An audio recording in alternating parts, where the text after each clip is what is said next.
Hello. All right.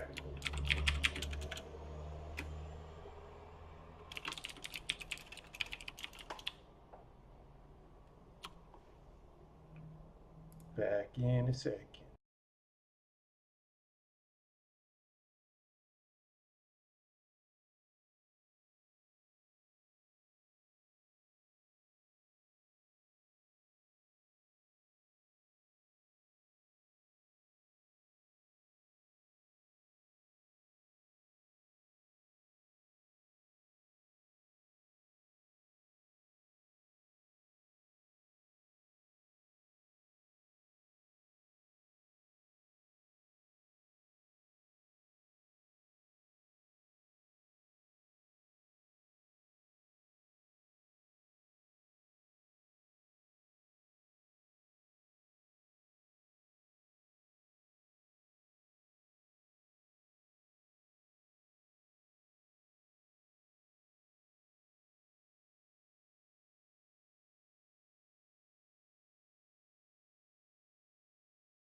Well,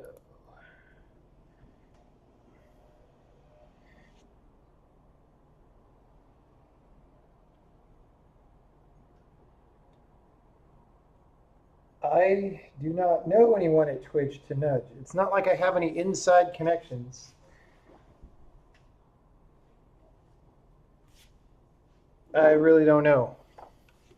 It's just Twitch being Twitch, man. This thing has never worked very well. All right. I want to start by finishing up the thing that I was doing yesterday. If anyone here watched, I was searching for defer free and all the code to look for opportunities to use temporary storage. And we went through Sokoban and did all that. We didn't really do the libraries. So I want to take a look now, especially now that we don't need it for this other thing, the Unicode thing that we just did. So let's see.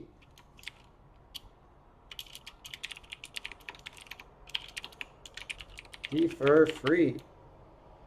OS file exists. Whoa, there's another A. We missed this one. Okay. Where is it?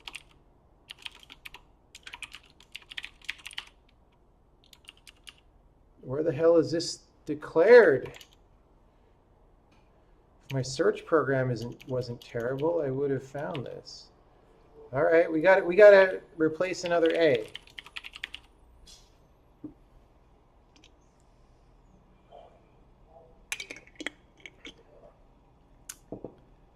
File utilities.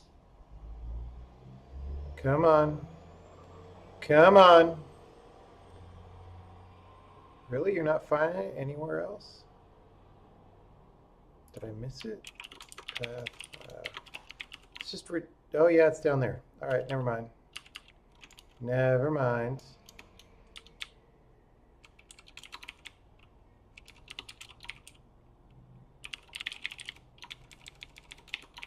WUTF-16 string of path. That gets rid of our defer free. Oh, I closed the search program. Whoops, that's not what I wanted to do.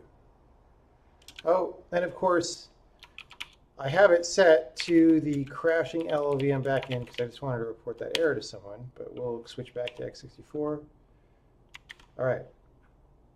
All right. Commit.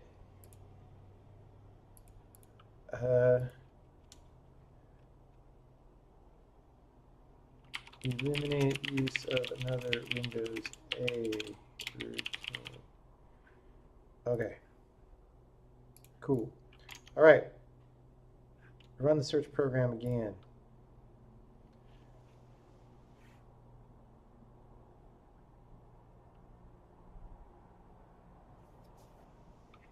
Yeah, maybe if I did like Twitch Associate or something.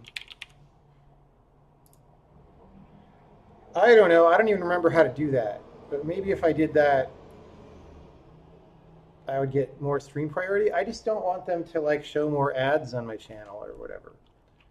If it would be the same amount of ads, maybe it's fine. Defer free. String. Defer free. To integer, we go to C string, A to I. Go temp C string. That's in a comment. I'll change that anyway, just so that my search doesn't do anything. Okay, check.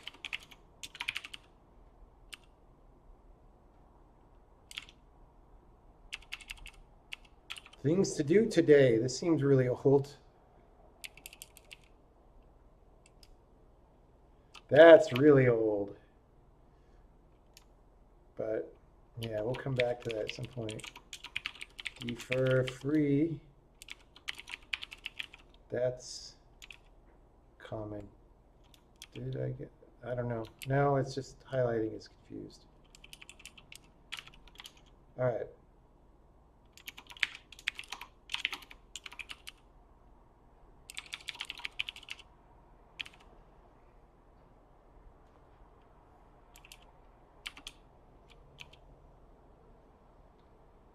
Wait, why are we...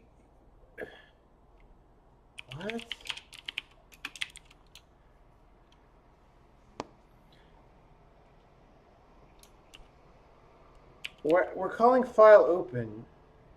We don't use this C string.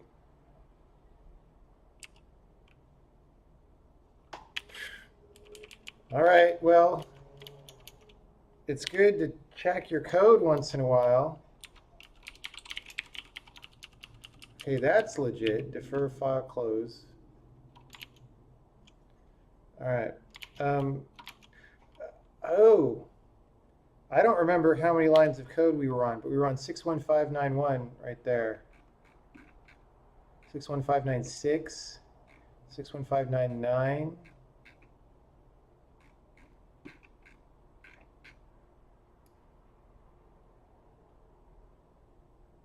$61601. You know, that was earlier today, but I'm going to start with that anyway. So 61601, and now we're at 61591. So that's 10 lines of code. Do I have any advice on how I got productive? You're very lazy in comparison. Stop using social media, and you'll have a lot of time to do things. Or just have things that you want to do. Be motivated, right? Right? Okay. Let's go back to our, well, was this defer free? All right, we're done there. Program print. Builder to string. Okay, that's legit. That could be a large string. So that's fine. ICO file. That is a whole bitmap. So we'll leave that. That could be megabytes. iProf. That's a tprint if I ever saw one. That's a tprint if I ever saw one.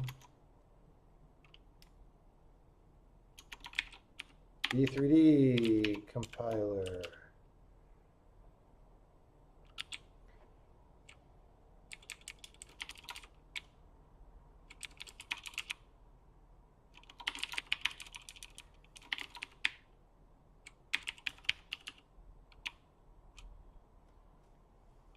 Wait, he already has a 2W string. What?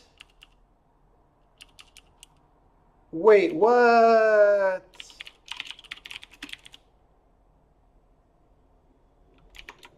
Oh my God, really?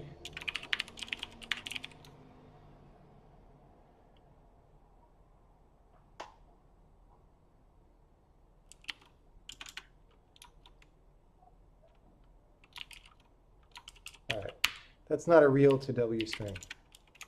Note, there is a there's a Windows specific routine to do this in Windows EF8. However, we should probably have a portable one.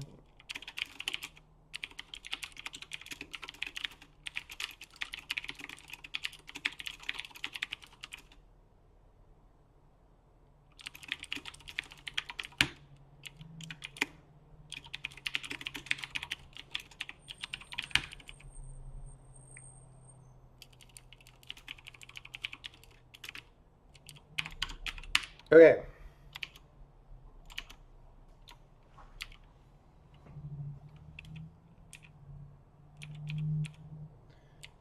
What was I doing? Defer free. Okay, that's it. Great. Still run? Great.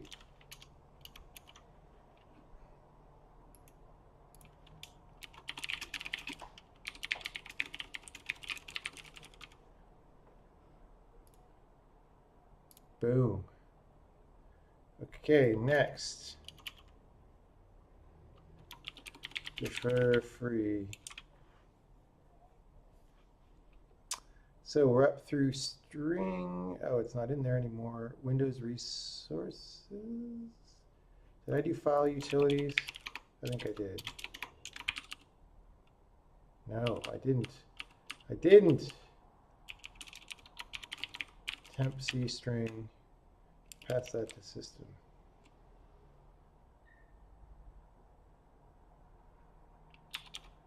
Let's concatenate.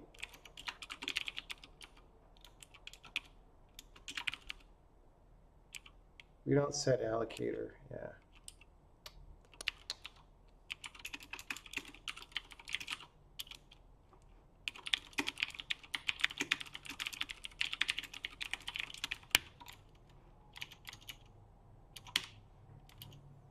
All right.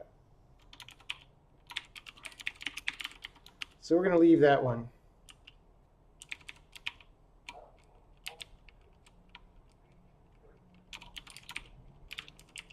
What the hell is access?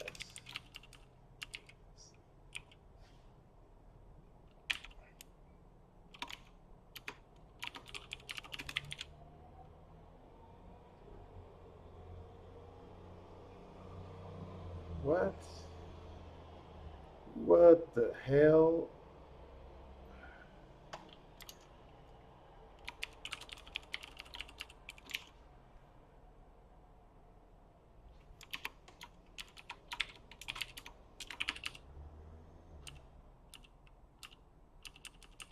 Yeah, that's a different thing.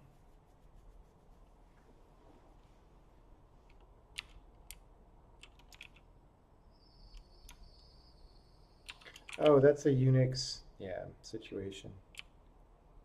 It's a Unix situation.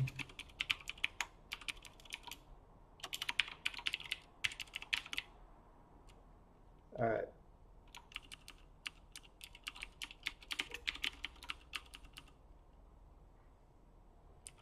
All right, that's pretty good.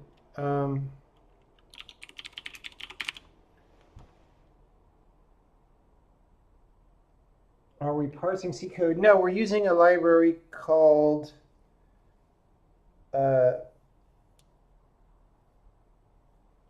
dynlib to do that. I think. I could say it. What?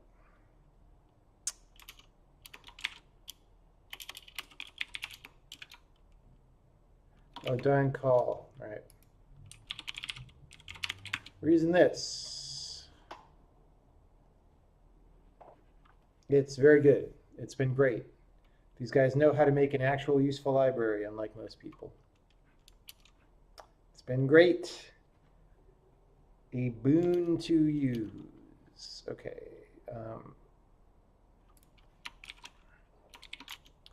I did maybe not file Linux.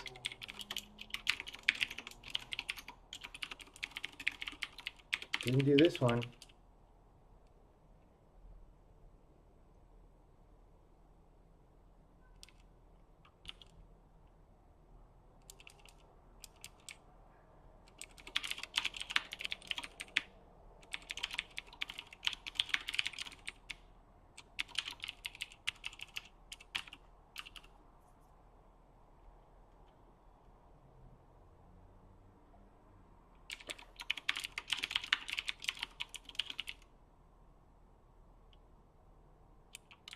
Whoa. I guess I need that.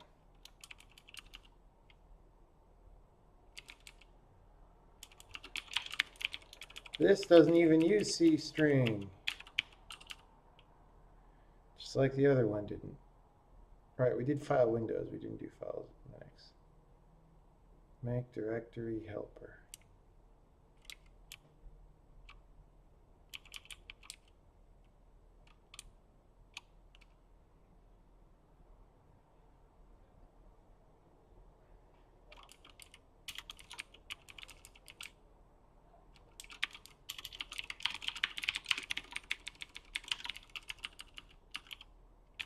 All right, defer free.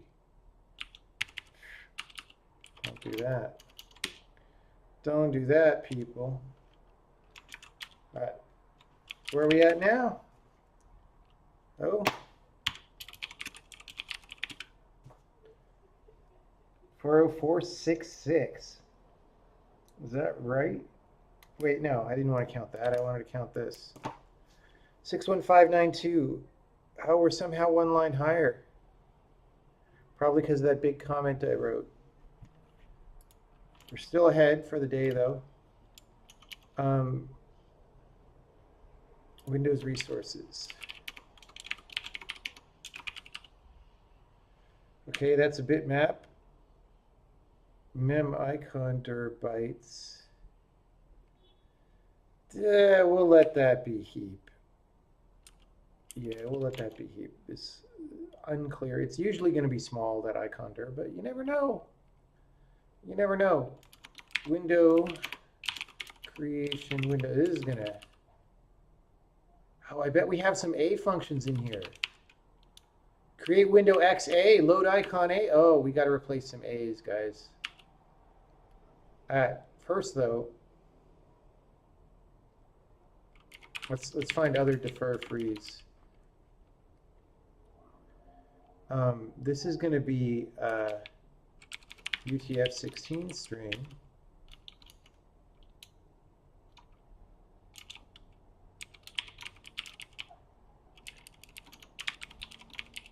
Create window XW.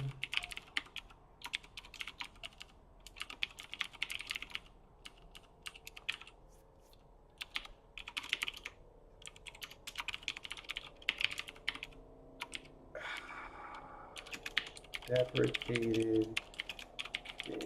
Create window XW instead. Create window XW is not deprecated.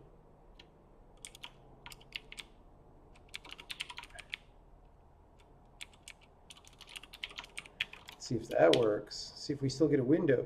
Window class name. Oh, yeah.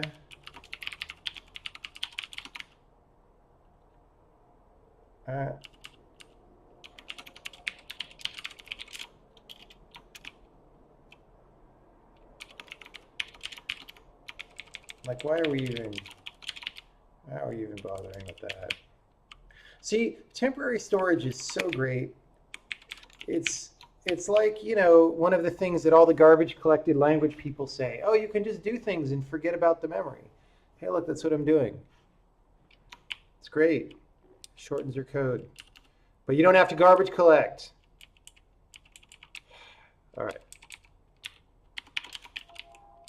Okay.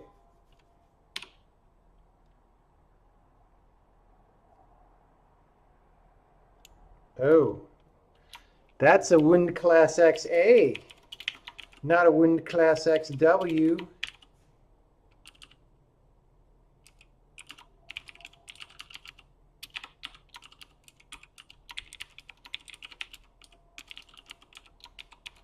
Let's make a W.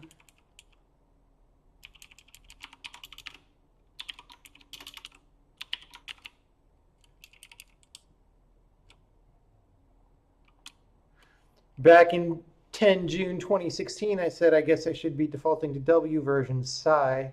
Well, it didn't take 2 years to fix that, so we're really moving at a great pace. That's what I say. All right. Oh, register class XA.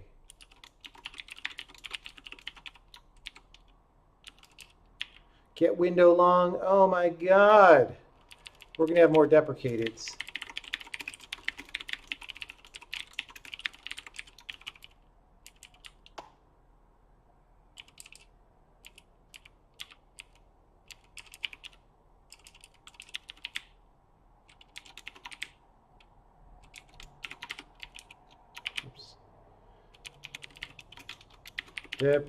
Deprecated, use register class XW instead, bucko. All right, set window long, get window long, okay.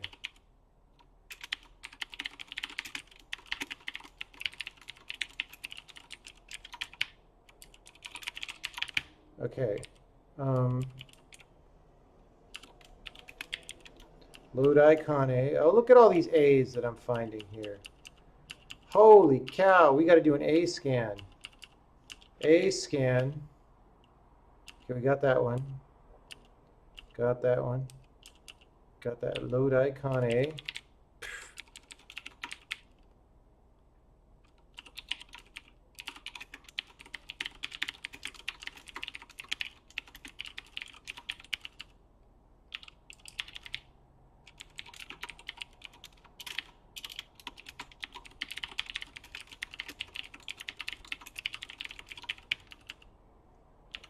This patch message A.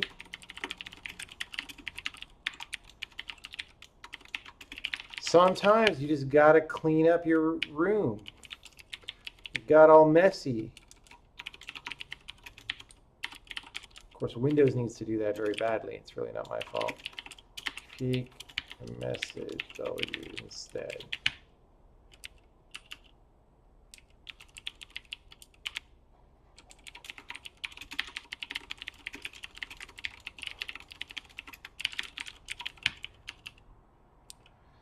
Get monitor info A.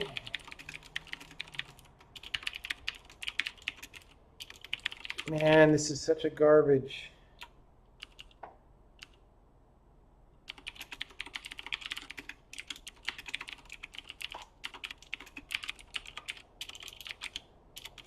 Did I make that typo more than once?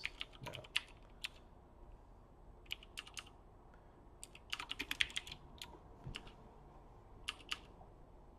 Whoa. Okay.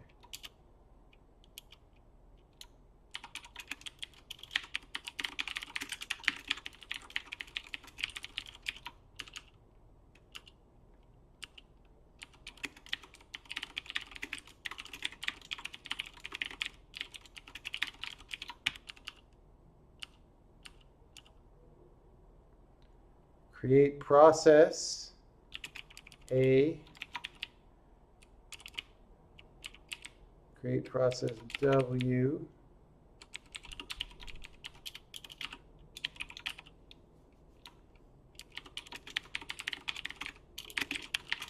wow, okay.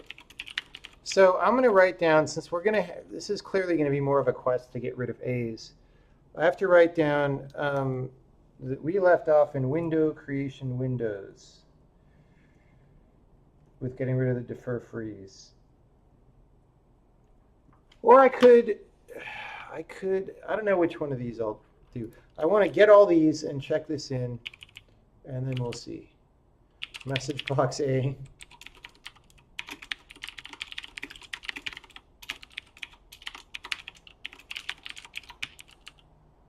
Format message A. Oh, wait. I've got to remember to change these.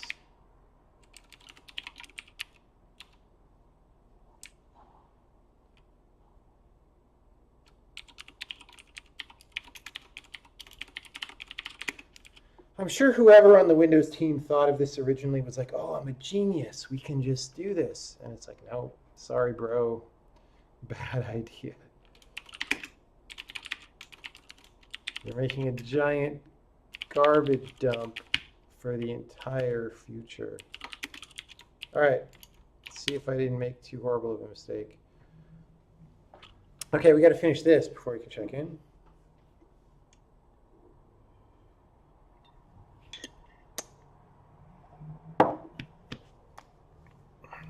Windows.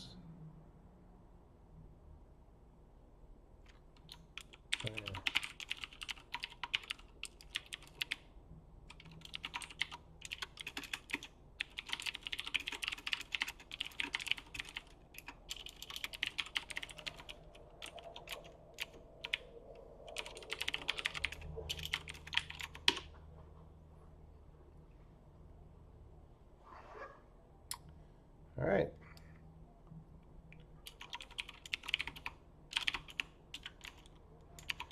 Line 96, register class X W. W. We'll get these load icon and load cursors later.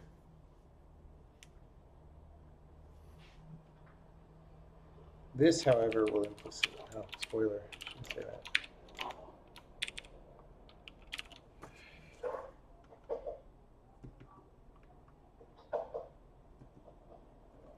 Okay. Hey, we compiled. Do we run? We opened a window, so it must be working. All right, that was messy. Let's run on the tests. We haven't run on the tests in a while. Hopefully the LLVM backend. Undeclared identifier max path? Did someone refactor that? I didn't change max path.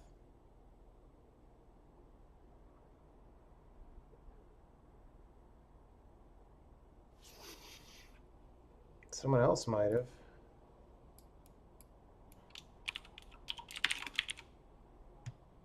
I don't think I changed max path.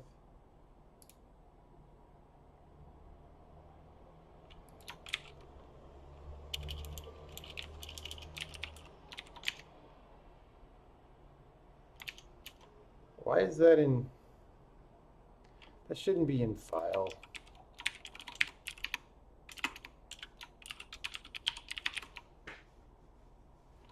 Well, should it?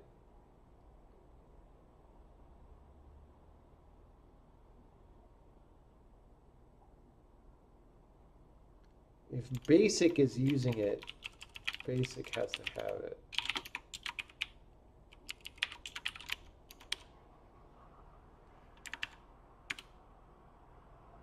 UTF-8 string.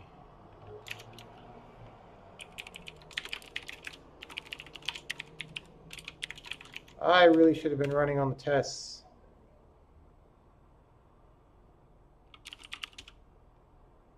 Oh, wait.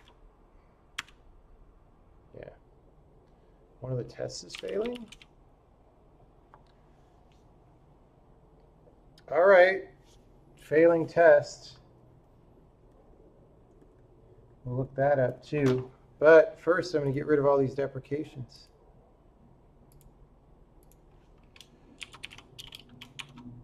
More deprecations of A.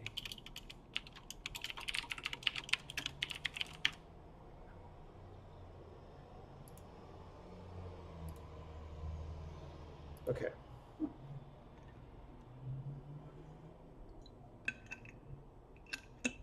How's chat doing? The log print in the if statement you just changed references register class A instead of register class W. All right. Was it in window creation? Yeah.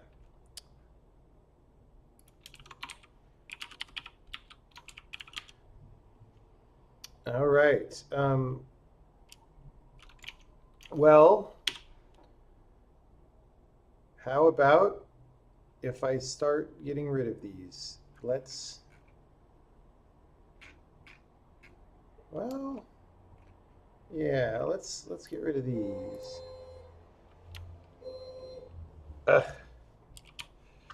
This can just be load cursor W, and this can be that, right? All right. There's no other A functions in this file.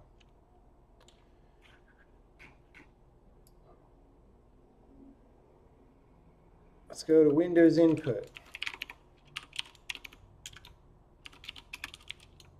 No declarations of A functions. Def window proc A.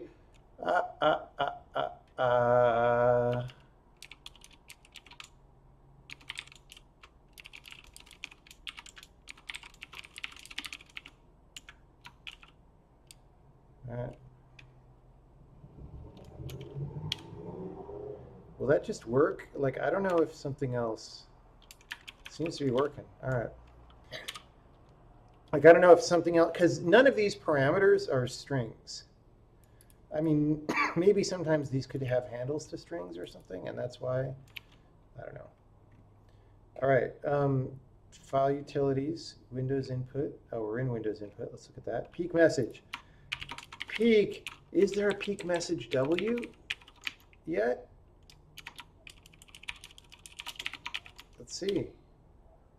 Hey, all right. See if that runs. Yes, it does. Look who runs. What a good boy. All right, are we done with Windows input? Yeah.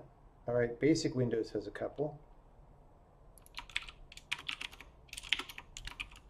See, most of these aren't any work. Get current directory. Ooh. Ooh, this one though. This one though. All right. Well, we got to call this, and we're going to say,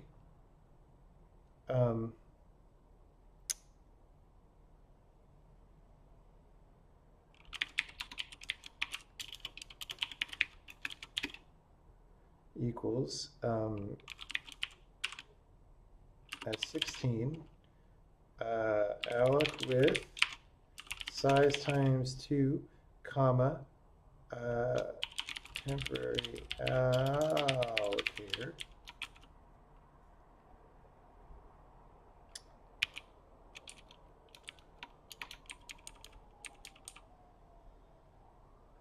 like, why does get current directory return an S64? That's just, this is just goofball-y. This is goofball-y. No, this is not. Look, we're just going to do this. Okay.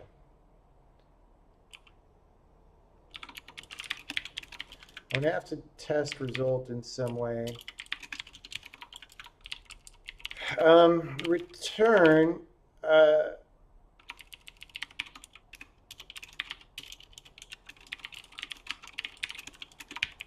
I'm going to return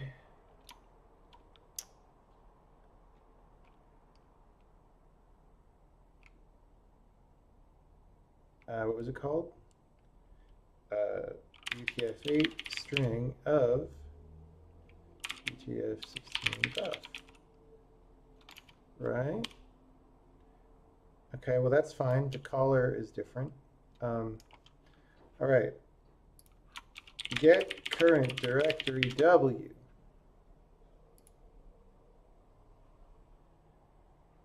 Turns D word into the current directory.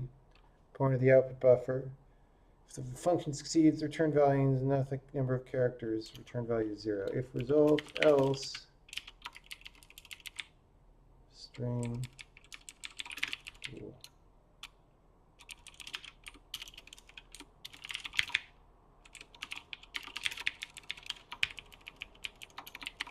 Return nothing false. Return UTF-8 string true.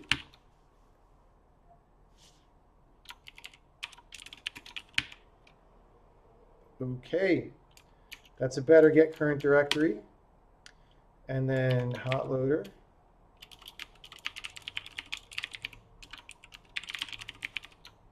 We just say, see, we don't have to declare our own stupid static buffer here or anything. Dir name success is get current directory. Create event A. All right, we'll leave that around for a while. And we're passing it right back to UTF-16 string. That's just how it goes. That's just life sometimes.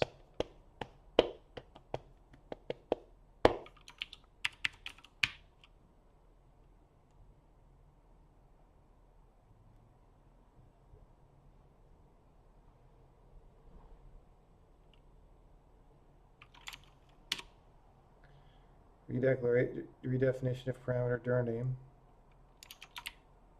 Oh. Wait, what is that dir name?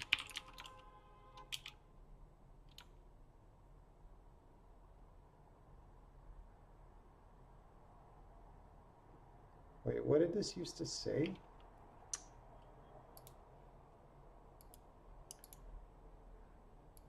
See if the server takes forever to answer this query again. It's been really slow. I don't know what's going on. Diff. Oh no, it's fast.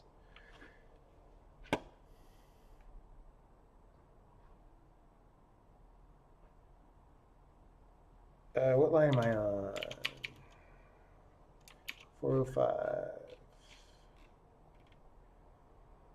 Dir buffer, right?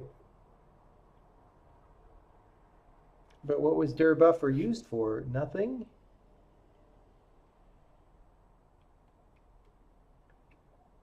Do you guys see dir buffer used anywhere there?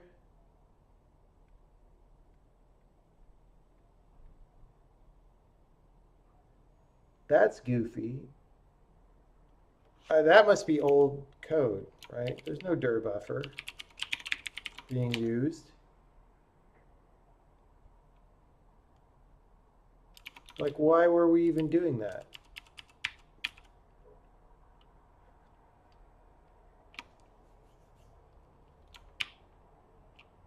I don't know.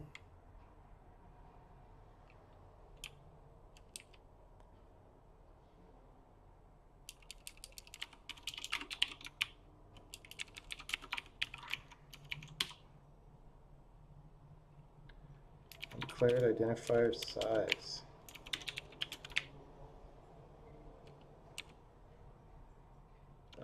Result.count. No.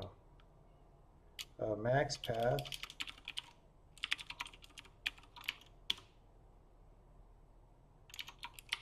Large is max path.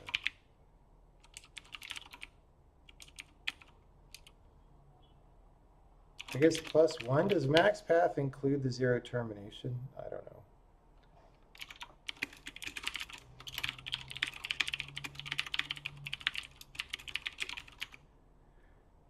Undeclared identifier buff 122.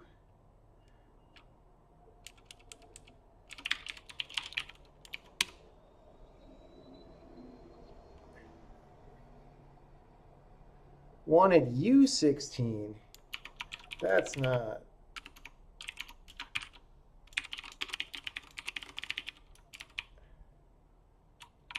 It's probably a 16, honestly speaking. Please don't crash. Hey, we loaded. Look at all the changes we made. We've still got more A functions to get rid of, but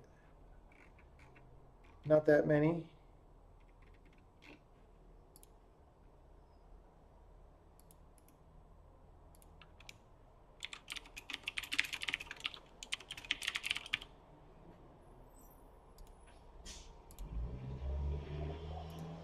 Where are we at? 61604. Wait, really? We're up 3 lines since the start. That's terrible. Oh, I guess because I added all these definitions of W routines. Even though we deleted some lines, we got some lines.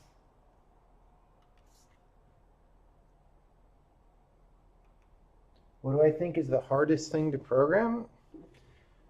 Highly parallel systems.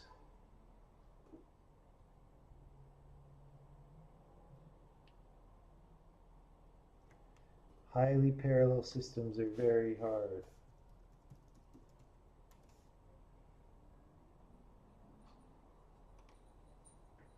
Wow.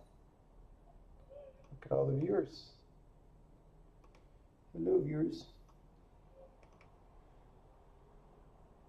Okay, you're wrong about division by 2 being potentially invalid in your UTF-16, UTF-8. All right, thanks for checking that. I don't think we actually do that anymore, right? We just pass the -1 parameter and let it tell us how long it is. But thanks for checking. That's good.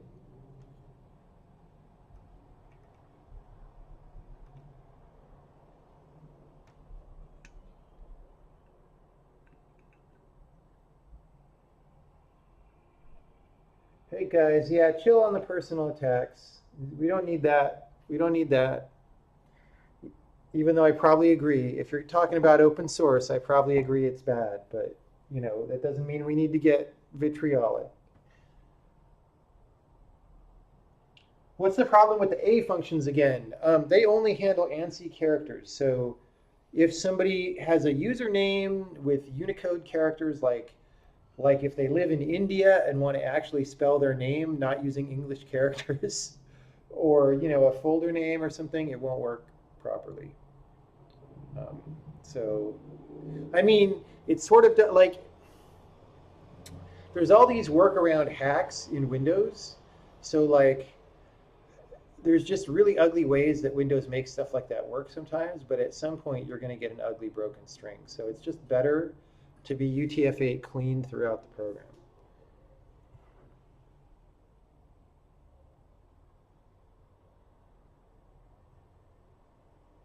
It's actually for ANSI, not ASCII, but yeah.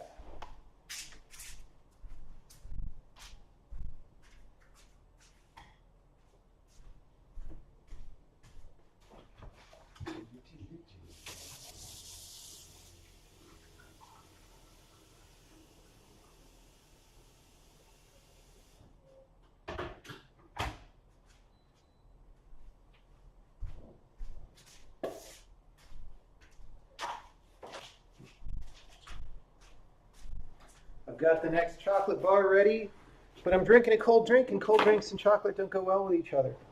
I do just want to say it's totally fine to disagree with other people strongly in chat, but given the current state of the world, and especially American discourse, we really need more people who can disagree without becoming flaming idiots. So it's good to practice that, you know. Just think of it as an exercise. Hey, we're on Twitch. Let's practice how to civilly disagree reasonably. What will the maximum stack size be? I mean, that's a very operating system dependent thing, right? So far we're still using the regular stack just like everybody else does. Like Go, for example, I think does their own stack, and then there's really no maximum size, but there's downsides to that, like calling in C takes a long time for them. I don't know if that's all due to stack stuff or something else. It doesn't seem like it should take that long, so I don't know what their problem is, but they have one.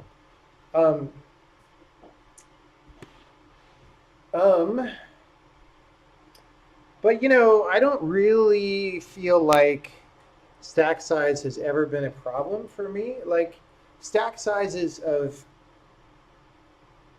the games that I've made are surprisingly small. They're like whatever the Visual Studio defaults are, which are pretty small considering that they load like 5 gigabytes of data, right? You just don't need very much on the stack. And in this language, we have temporary storage, which is probably better than allocating things on the stack because it's more versatile. So, yeah, it hasn't been a priority to think about stack sizes. We can probably do something there. I don't know. Like I know in the executable in Windows, you like tell it how much stack you want. And we can make that a compile time parameter. But I think most compiler systems let you make that a compile time parameter. So that wouldn't be anything special.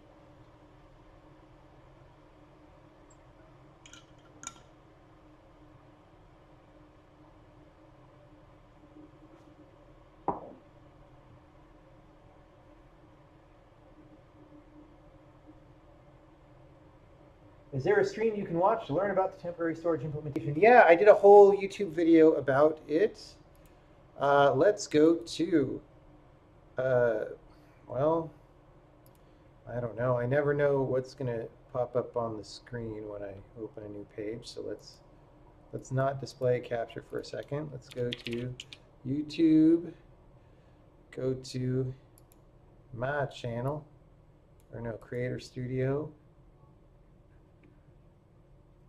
And playlists. Dude, I can't ever find anything in YouTube. Where's the play? It's not in, there's no playlist button from Creator Studio. It's in Video Manager, which I can't get to now. Oh my God. You people. You people. Where is the playlist button? It's just gone now. Oh my God, you guys can't even see me fighting with YouTube. My channel, maybe it's on my channel. Playlists, all right. Somebody else has probably already pasted the link in the chat. All right, so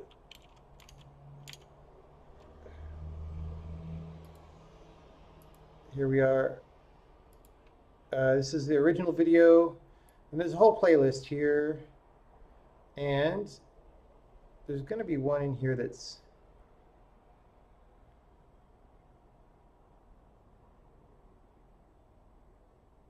temporary storage. So it's this one, demo, temporary storage, expandable context, and placeholders. Oh, that was in the new Office. June 5th, 2017.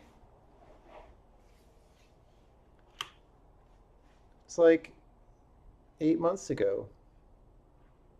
It's like almost a year. All right. Let me get my hot, just let me quit the program. I'll get my hot tea and we'll continue. When discussing stack size, you mean the temporary storage reduces the total size by a bit, probably an insignificant amount. No, temporary storage is not on the stack. That's the whole point. It's like off somewhere else.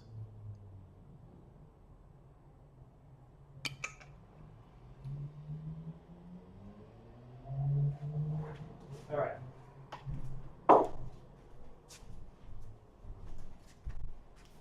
I mean, I guess you could put it on the stack, but it's not usually.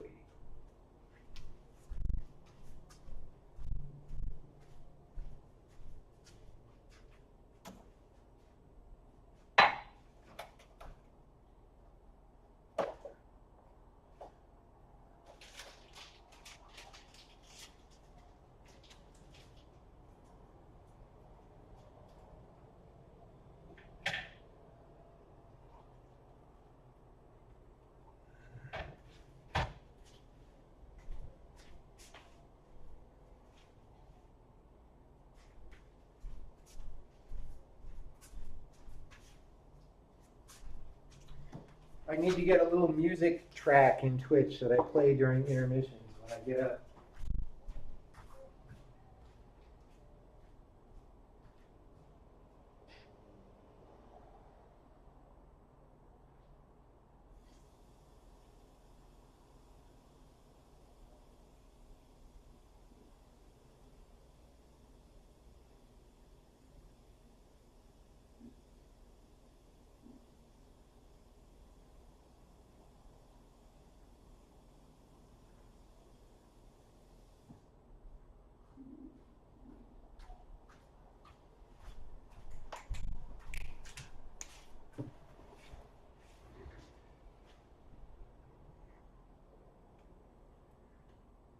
Elevator music. All right. All right, let's get back to getting rid of some more deprecated things.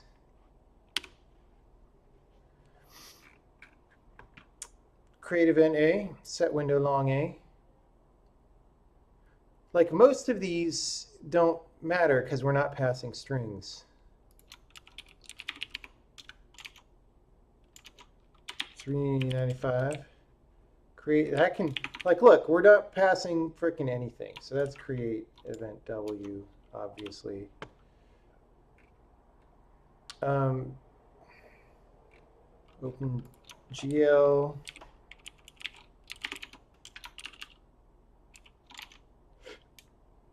Line 433, set window long. Yeah, style is just some integer flags, so that's fine. And then what was the other one? 456. Get monitor info W. Monitor info. Like the struct doesn't even change. Do I have that wrong? Monitor info. There might be a monitor info W and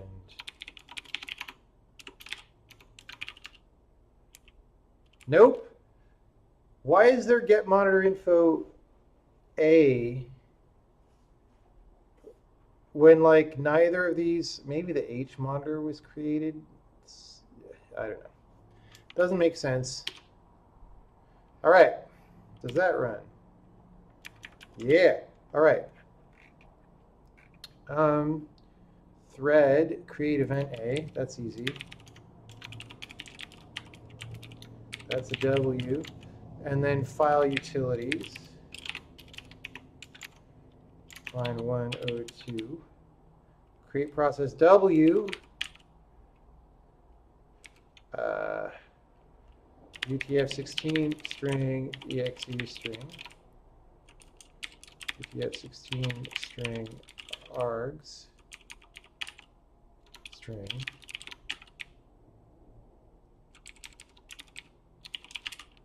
So what were we doing?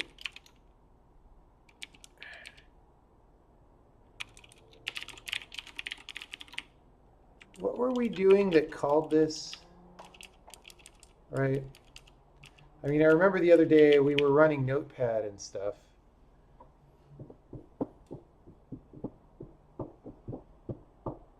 I guess that was just a demo program.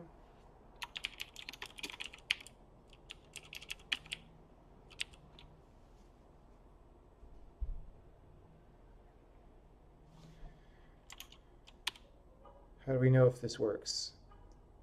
Create process W. Oh, that's an error.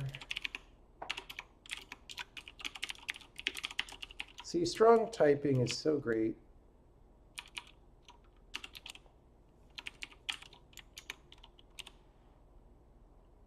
Look at that. All the deprecations are gone again. There's probably still some more we forgot, but it's all right. Okay. Okay.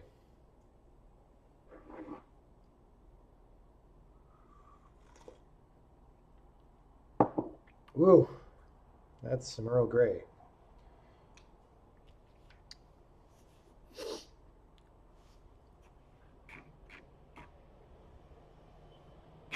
Well, I got to check in Sokoban because I haven't done that in a while too.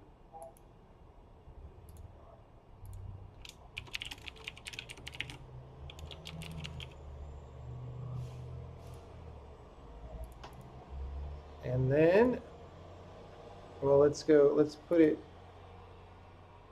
in my favorites. How do I?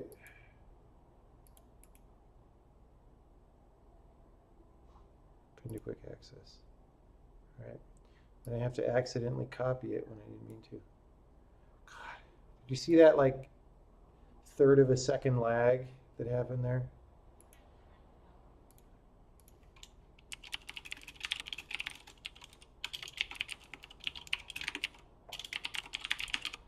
Okay.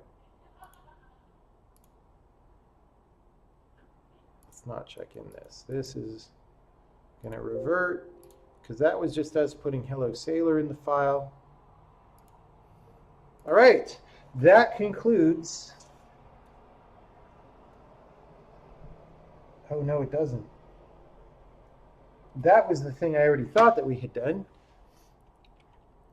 But now what gets to happen is I get to go back to this. All these defer freeze. I got to turn on a light.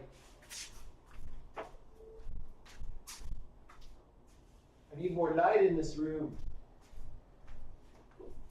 This is the light of mine.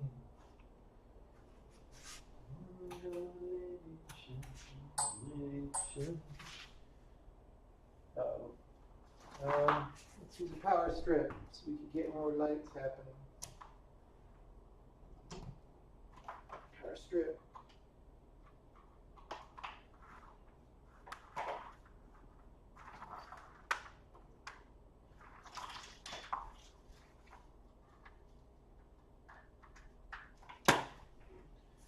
Okay, that's a little bit more.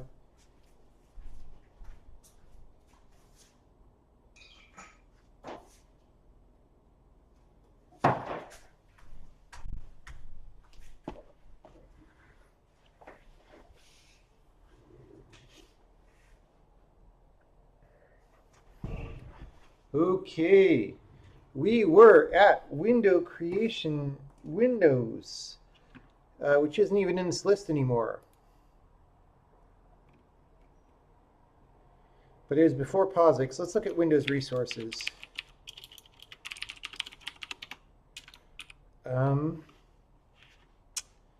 And we're looking for, what are we looking for? Defer free. Icon data. Oh yeah, we decided those were all okay. All right, POSIX. That's the temp C string.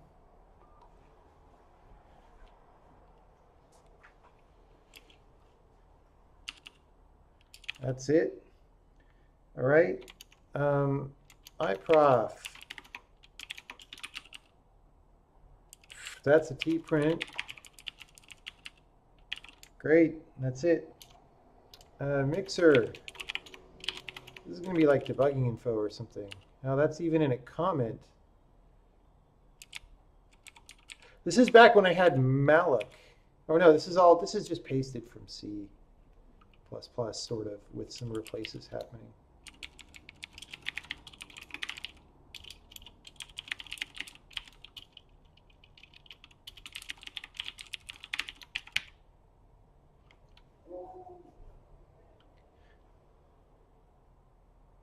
All right. I just want to get that out of the file. No more defer freeze in the file. Font.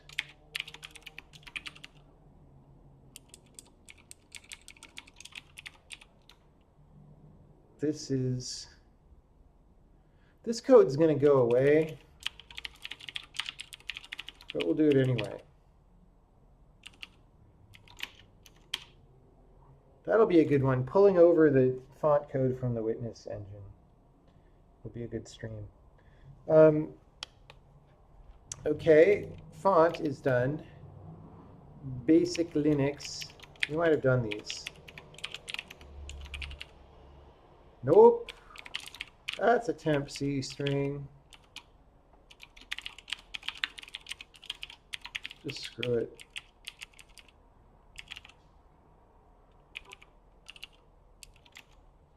All right, basic macOS. Now, I'm being a little bit bad. Like when I change all these, in theory, I should test these on all the operating systems as I change those files. I don't have those available, but we were just talking today in the earlier stream chat about getting a continuous integration server running, which would do this for me. So that would be great. It's CWD again. It's the same. It's the same as what I just did. I think we want to like not have so much pastage between Linux and Mac OS. Like, yeah. Anyway.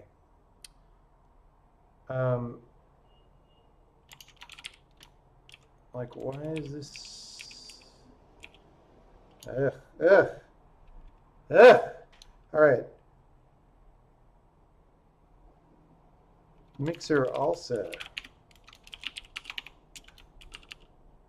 For free. Well, that's nothing.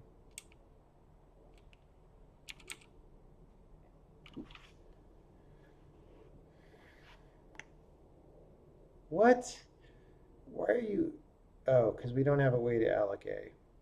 Yeah.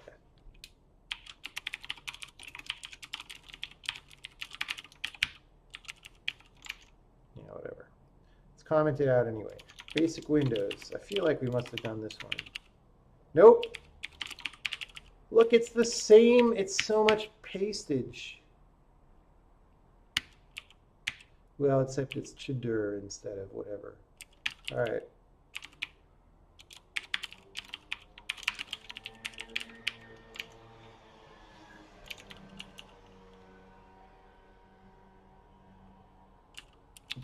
Did I make one just called temporary alloc?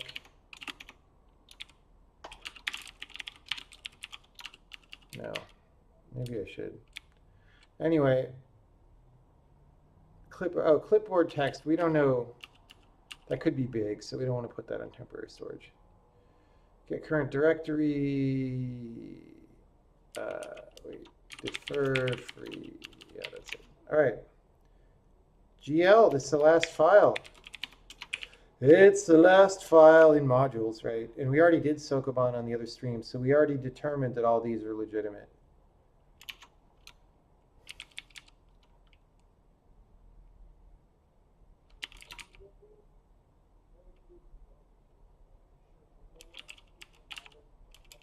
Wiggle get proc address, or glx get proc address. All right, is that it? That's all the defer free? Yeah. Yeah, does it run? Yeah. All right. Fix sweep of modules for unnecessary defer free. All right, I feel like other people have been editing these files today, so I'm also going to update just in case. Nope. All right. All right, cool. So that's good. I get to cross that off my piece of paper. How's it going in chat? What's going on? Bourne Shell. People are talking about Bourne Shell. Great. You know when I enjoy talking about Bourne Shell? Never. But probably the last time I even cared was like 1990.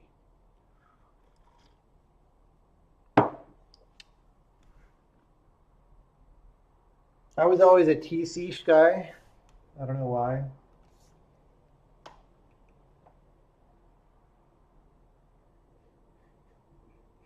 GNU/Linux trolling in the chat. So what does a defer call do? It just calls a function when the application exits its scope. Yeah, I mean, yeah, when a scope closes, when you would fire destructors in a language like C++ is when that happens. I'm trying to run the witness on my Mac, and it's saying the app has been damaged and should be moved to the trash. Do you know anything about that? I don't know. It sounds like maybe you got a truncated download or something. I would try re-downloading it. Or did you get it from Steam or the Mac App Store or where? I have not ever heard of that as a legit problem, so it might just be a corrupted file.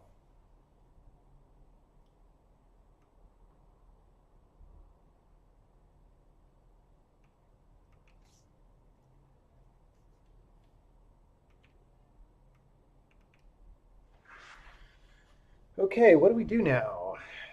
I think maybe we work on some game stuff. Oh no, there's a failing test and a font. Okay, this is going to be a library stream, and then maybe I'll take another break, and maybe we'll do some direct game programming later tonight.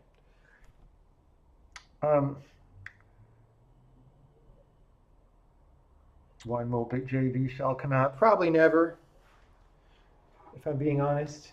I've got too many better things to do.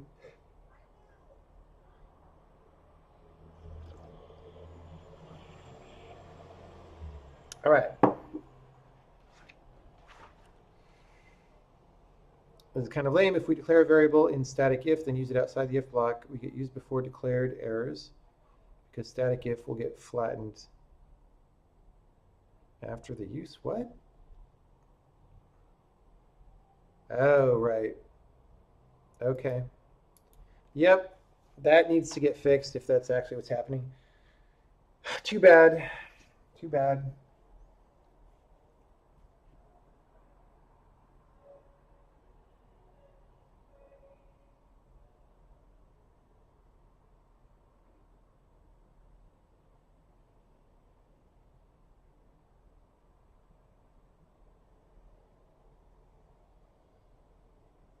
Is my OS one of the better things to do? Probably not, honestly, as much as I would like to.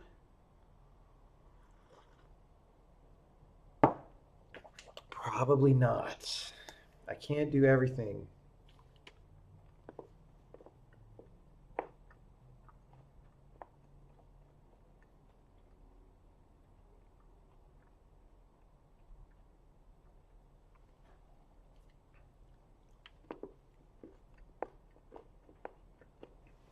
All right, let's look at our tests.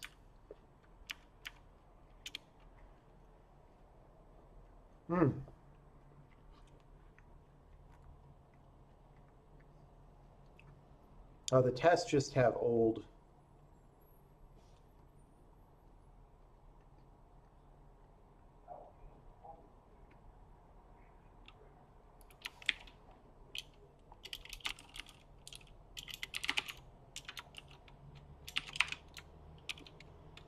That's just old. All right.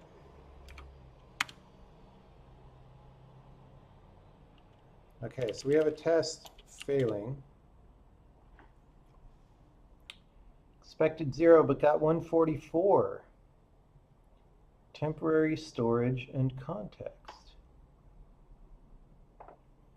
Oh, you know, we might have called a library routine assuming it didn't use temporary storage. Let's take a look. This might not be a real failure. Line 39. Yeah, no, this is not a legit test. Okay.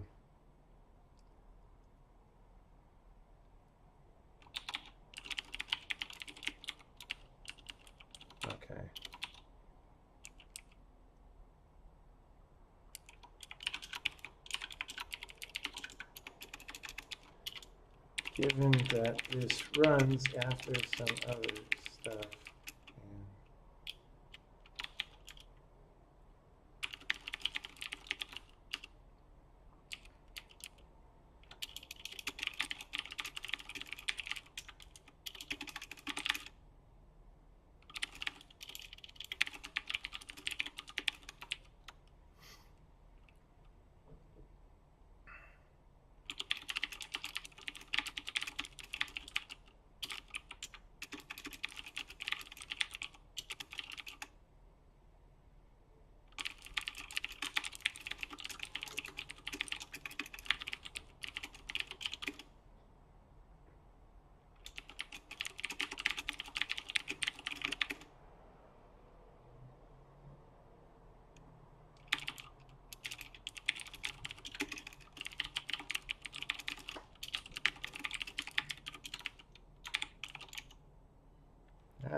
Yeah, that was not a legit.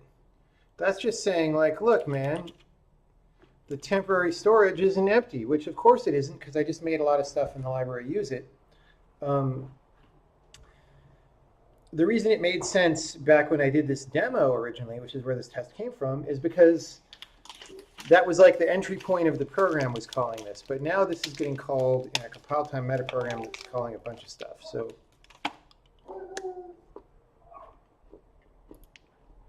it's all good.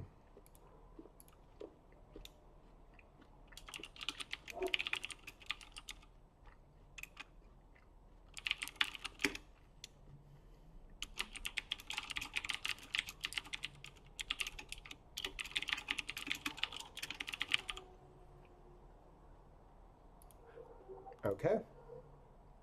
That's great. I get to scribble that out. Failing test.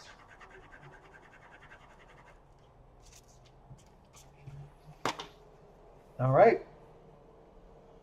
Font UTF-8 redundancy.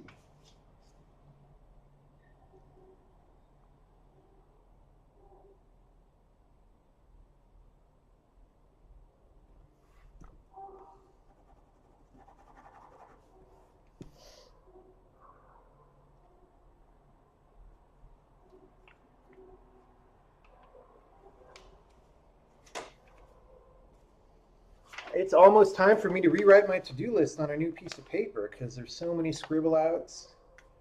That's so productive and so many or so few relatively non-scribble outs. How many lines are we at? I don't think we got a lot of net line reduction. Yeah, 15 lines. That's 0.025% of the code. Any day you shrink the code is a good day. Okay, so I wanted to look in font. So actually, no, you know what? It's on the to-do list to just revamp this whole file. So I'm not going to worry about this. I'm not going to worry about this Unicode redundancy yet.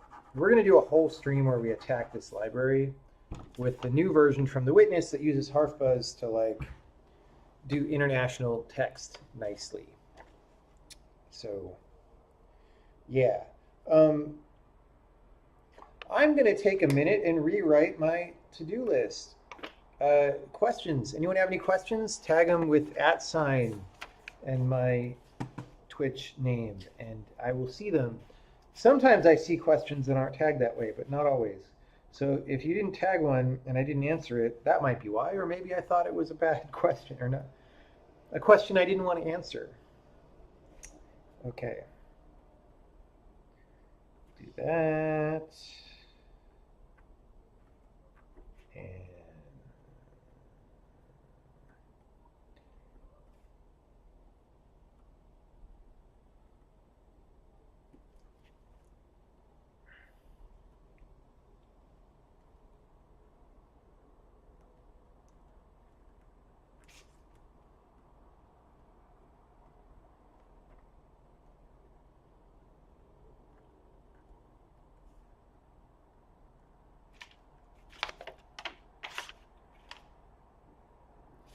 And yep. Lots of Sokoban game stuff to do. Dink, dink, dink, dink. Is the compiler able to output debug symbols for GDB? Yeah, I mean, we just use LLVM. LLVM has our most extensive backend, our debugging info. The x64 backend has a little bit, but if you want good debug info right now, what you're supposed to do is use the LLVM backend. And I believe the LLVM people have GDB symbols covered, man. Better error for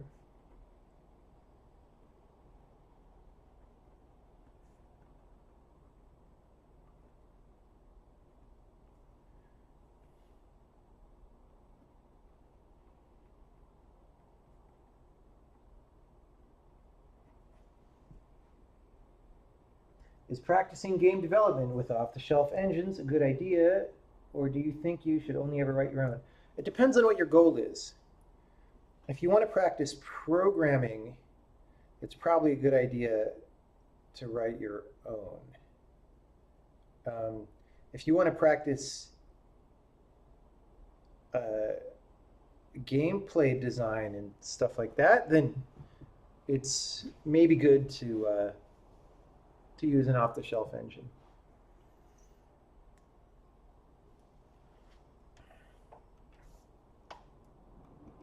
Will Casey do tutorials for my language? I don't know. I suspect that he's invested enough in his current code base that he wouldn't look at this for a while, if ever. And I'm totally cool with that. He's got a lot to do.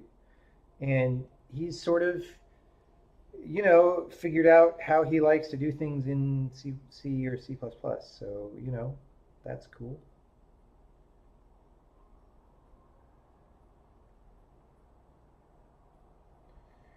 Mm-hmm. Mm-hmm.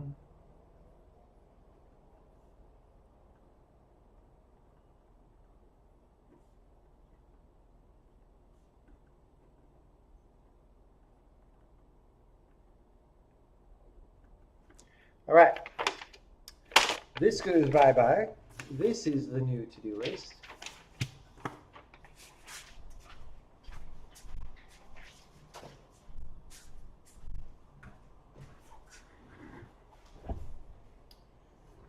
Do I think Rust is becoming a viable option to replace C++? Hopefully someone can link you one of my Rust discussions. I answer that all the time.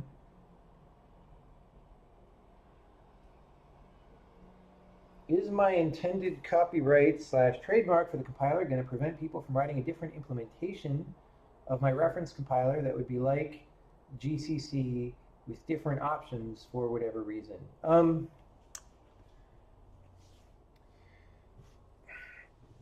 I think it depends. Initially, I'm not even sure we're going to be open source initially with the compiler. I mean, it'll be free. Like, it depends on what stage of use you're talking about and all that stuff. Like, the number one thing that's actually, we have very different priorities than everyone else. And the number one thing that I value right now is my ability to like focus and get stuff done. I don't want to have a big open source community contributing initially, because then you have to like talk to a lot of people and have arguments and stuff, and I don't want to do that. So maybe if you set the relationship properly, you don't have arguments anyway.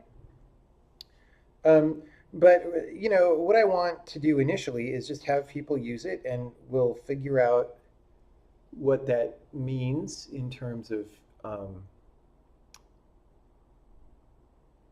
how the language can be better and modify it rapidly. So then when people are using it, do they have source? Probably once it becomes at least a little bit stable. Before that, maybe not, just because it might be easier for people to have a continually updated like binary patch thing. I don't know. That may vary per operating system. So assuming they have the source, what is the source license, and does it let them modify and redistribute? Probably not initially. Again, that's something that we would change eventually. And again, it's just because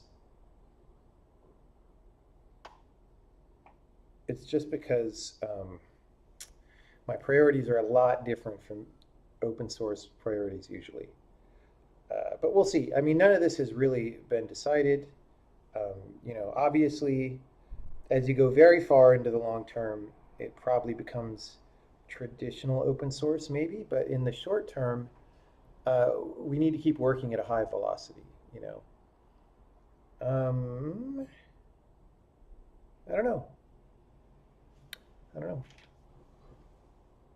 Oh, but to get back to the original question, is that going to prevent people from writing a completely different implementation? Well, I mean, it depends on what we put in the license.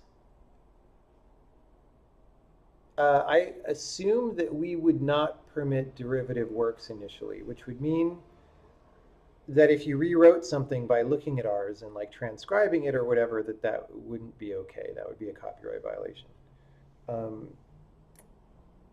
If You know, if you did a clean room implementation, like you didn't look at our source at all, then I mean, you know, I imagine that's legal. At least in the U.S., that's probably legal. I don't know about other countries. Like, you know, these legalities change from place to place.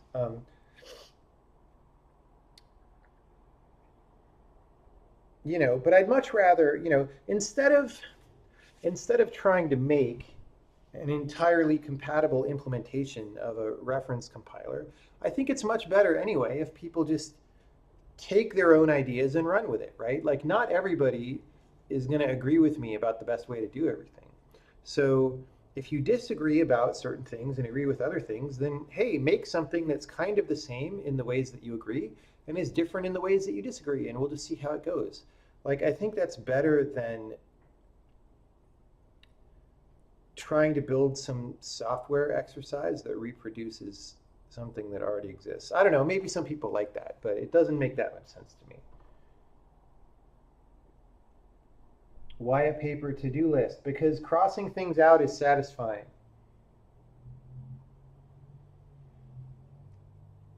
Why did we decide to do both an LLVM backend and an x64 backend after the C backend? So we've deleted the C backend, that's gone. The LLVM backend, in theory, optimizes better, though we haven't tested it, but we don't optimize at all, so it's very likely to be optimizing better. The x64 backend is a lot faster, even when you turn off all debug options in LLVM, because LLVM just is not that fast. So if you want fast iteration speed, you use the x64 backend, and then if you need to debug something or generate release build code that's fastest, you use the LLVM backend.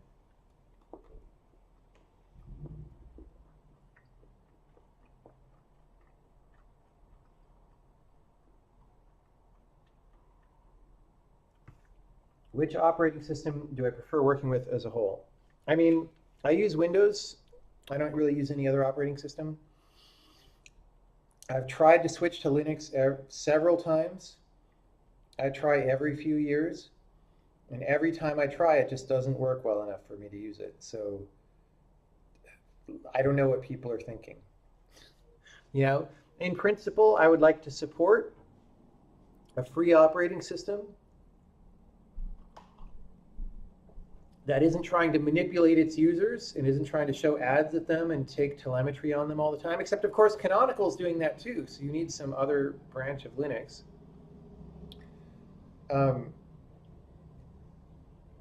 I would like to support that, but people just don't have their act together. It's a disaster. Like, if someone, I've been programming, how old am I? I'm 46. I've been programming for over 36 years. Seriously, like daily programming for over 36 years.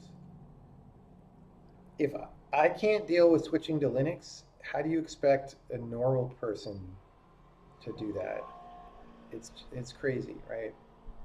I mean, that said, one of the reasons why I can't switch is I have a great deal of sensitivity to frictions, right? I notice if something is slowing me down by 15%, because that'll drastically impact the amount of work that I'm able to produce over a year or in my life, right? A lot of people don't seem to notice that kind of thing. And I think that's a problem, right? Frictions are very important. Have I read the Game Engine Architecture book by Jason Gregory? No, I have not. Am I actively going to go after people for copyright violations under whatever license I have? I don't know. Probably. I mean, if we put a certain license, I don't know what the license is going to be, but if we put out a certain license, it's not for token reasons. It's because that's what the license is. Like, why are you even asking me that?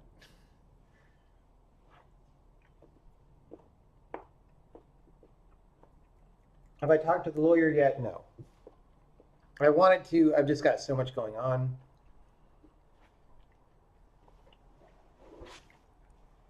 And frankly, I much more enjoy doing technical things than lawyer things, right? So I've been procrastinating on that, but we'll do it sometime. But that's also another reason why the initial, like especially the closed alphas, we might not just give source out just because that allows us to procrastinate on the lawyer thing and get it more figured out. We'll see.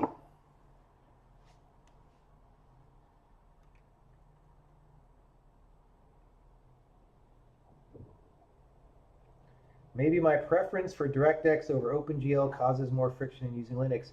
No, my problems with Linux have very little to do with the graphics API, although the graphics drivers on Linux are pretty bad. No, my problems are much more basic, like the Windows system locks up when I try to use it or shit like that. Like audio doesn't play. I can't even install it on my Razer laptop that's essentially been the same thing for 5 years in a row, and I still can't install. Stuff like that. It's just a giant waste of time. In your library stream, you mentioned wanting a more capitalistic approach to standard library rather than communist. Have you considered running a Steam for software libs kind of thing where devs can buy and sell libs with each other? If you don't, would you be okay with third parties doing such a thing? Okay, well, when I say capitalist versus communist, I don't actually mean money making, right? That's an analogy. It's an analogy about central control versus decentralized emergent things, right? And so what I was saying was, the C++ libraries are very centrally controlled. I don't feel like that's our job. I would like to be decentralized and let whoever wants to make libraries make libraries. I don't see it as my place to tell you which libraries to use. I mean, obviously we want to provide some good ones with the compiler, but if you'd rather not use them or use something else, that's totally great. It's not our job to make money off those libraries that come with the compiler or from anybody else's. So when you say something about like a Steam store for libraries, I don't really have interest in that. If somebody else wanted to do it, that would be fine. I just don't totally see. It doesn't make that much sense to me, but who knows? If somebody wanted to try that, I wouldn't argue. You go do whatever you want, man. But my capitalism versus communism comment was much more about centralized versus decentralized control.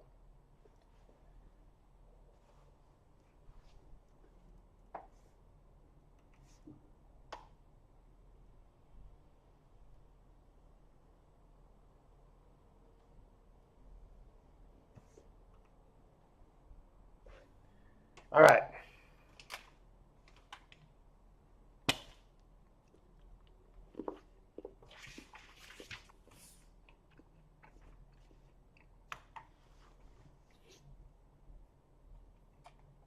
Let's do a little bit of game stuff.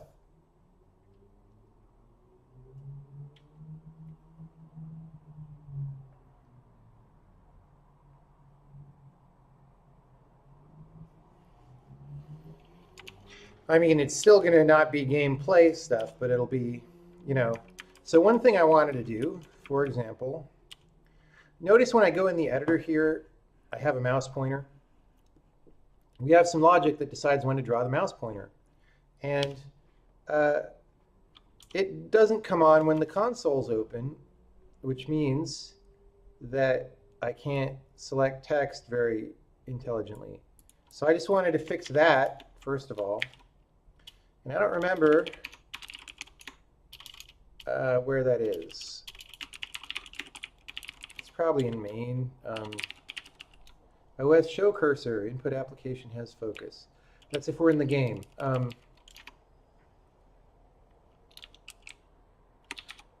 Console is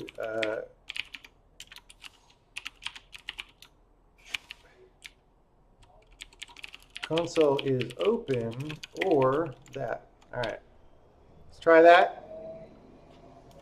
Hey, we got a cursor. That's so great.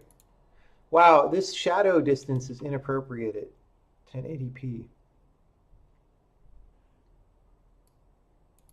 That's kind of crappy. Let's fix that. Yeah.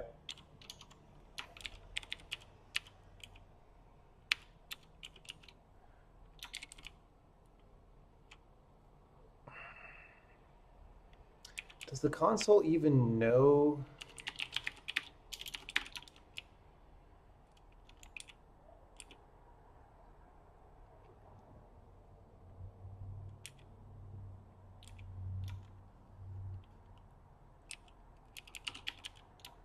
Back buffer width. All right. Where does that come from? That's just read from the main program. Fine. Okay, so we draw this shadow here, and we're going to say if back buffer width is less than 1400, b equals 1.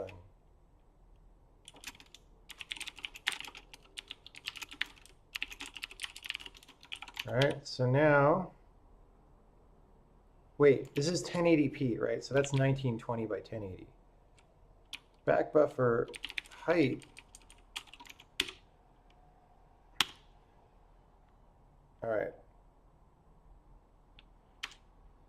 Okay, that's better. It's still not awesome. Let's bring it in even more. Wait, oh, no, that wasn't, I didn't save it. That was probably the same result. Oh, it's an integer.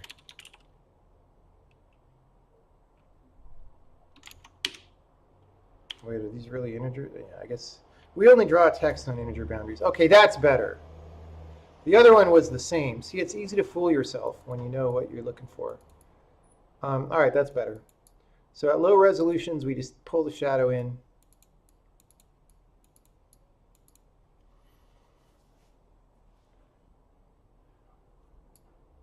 It's only so much you can do at low resolutions, but whatever. Okay.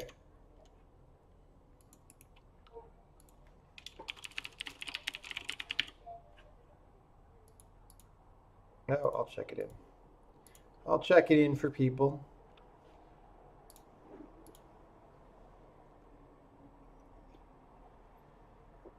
I get to check off one of these items that I just copied over. How nice is that? Okay, next thing. I need to look up an email that I have starred in my inbox. God, I have 47 emails to deal with. 46.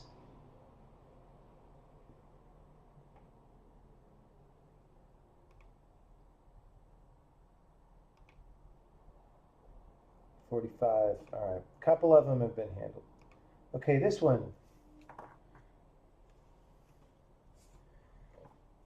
13, 20, and 21. So if we run Sokoban, if I go to, is it 6? Yeah. If I go to like level 13, yeah. So some of these levels we flipped around for aesthetic purposes. Wow, this freaks me out that they're reoriented. And so we just sort of flip the mesh, and there's the entities, how do I describe this? The mirrors and some other objects in the game don't alter their gameplay properties correctly, but also for the ocean. So here, these squares with a dot is supposed to be where you can walk, and squares with a dot, is supposed to be water. And of course they're wrong because we flipped the level. It looks like we rotated it 180 degrees or something. No. Wait, what? What did we do? Because this is...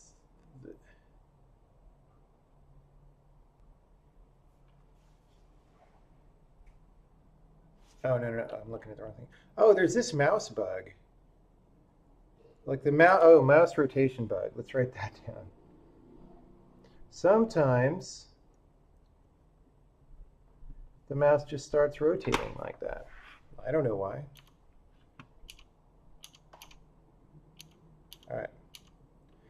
So now ideally, I can just click on these really fast and edit them, which would be fine. Except, see how they don't really match where my cursor is? Like this ocean square that's highlighting is not where my cursor is pointing. So something is wrong. And I don't know if it has to do with perspective. Like if I go directly over, it's less wrong.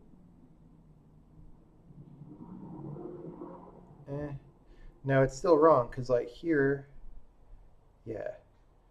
So there's something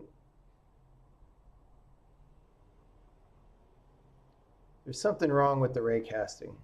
I need to figure out what it is. So I want to do that, and then maybe even if that's fixed, it's still tedious to do this ocean fixing. So I may do a thing that just raycasts down and detects land and makes ocean elsewhere, something like that.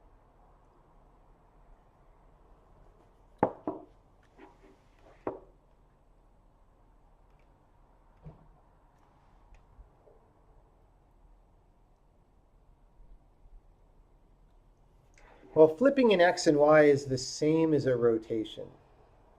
Oh, I guess that's what it is. I was looking at the wrong part of the island. Yeah, it's rotated. It's rotated 180. It's a geometry trivia. A 180-degree rotation is the same as flipping an X and flipping an Y. Just so as you know. All right. All right, let's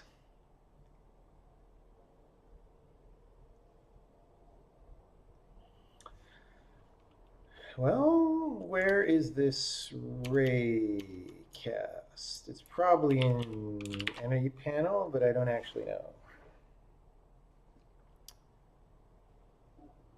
Energy panel.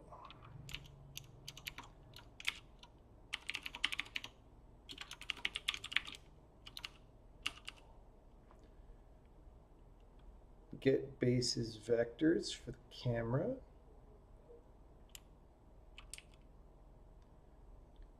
Picking normal is V.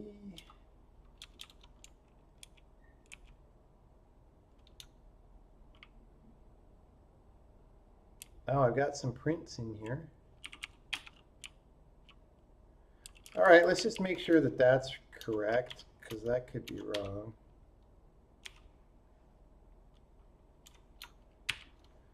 Maybe I should print this to the console. Now, having the console out might affect things.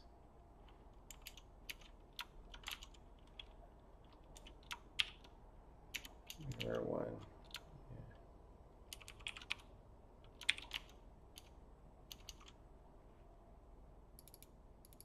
Yeah. Levels. Yep. I'm just going to start in this level. Does it have an underscore? Yeah. So we're just going to start in that level by default. No. Unable to find level set. Oh. We give it the level set, not the level name. Level sets. Mirror. Mirror. Okay. So I load this. And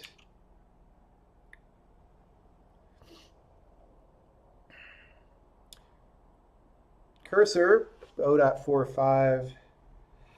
It's about right. So like here should be about in the middle. Yeah, 0.50 and V should be 0. And now we're at the left side of the screen, the very left. X is 0 in X, and that's minus 0.54. Okay, I don't know what to think about that minus 0.54. That could be wrong. Right-hand side. 0.54. All right. Vertical. Up.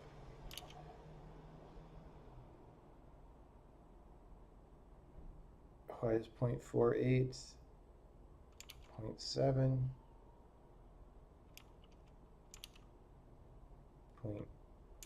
-0.2. Oh, because of the camera angle, I don't really know.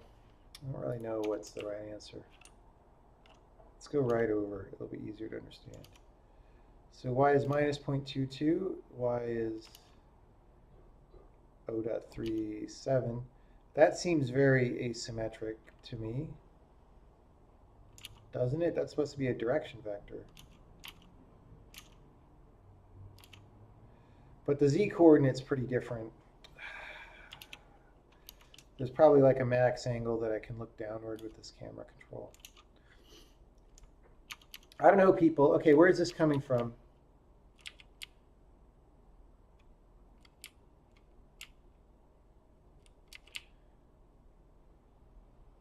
Color pickings all commented out. All right.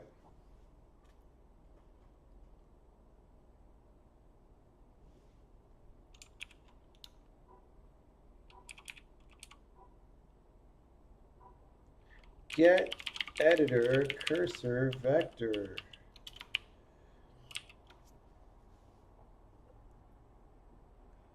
So we divide by render target width.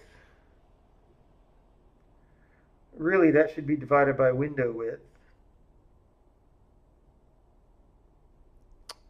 Is there a window width?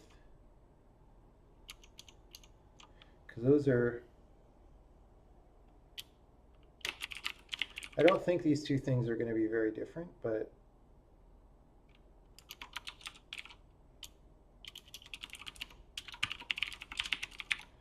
yeah.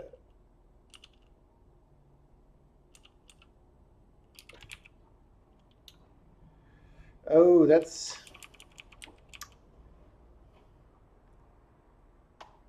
design.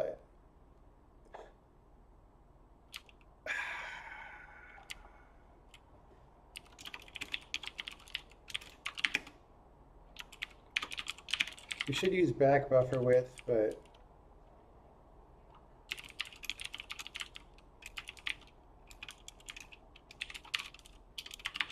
those two things should be the same probably right now, the back buffer width and the client area width, but I just don't have a variable that exposes that client area width. Okay, cursor pause.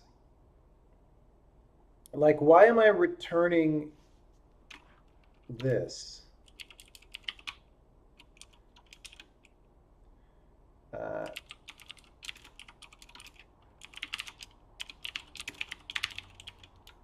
That's goofy. This is a multiple return value language, people.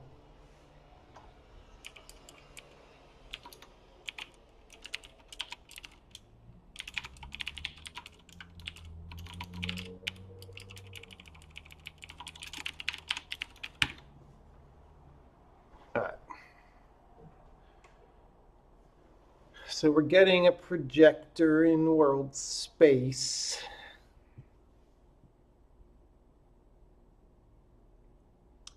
Could be right. I don't know. I don't know. Could be so wrong.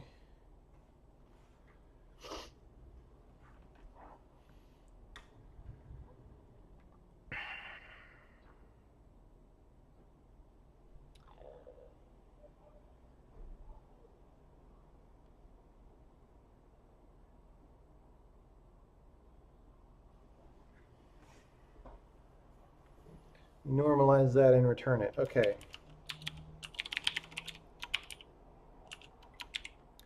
Okay, raycasting works. Raycasting against entities works, right? So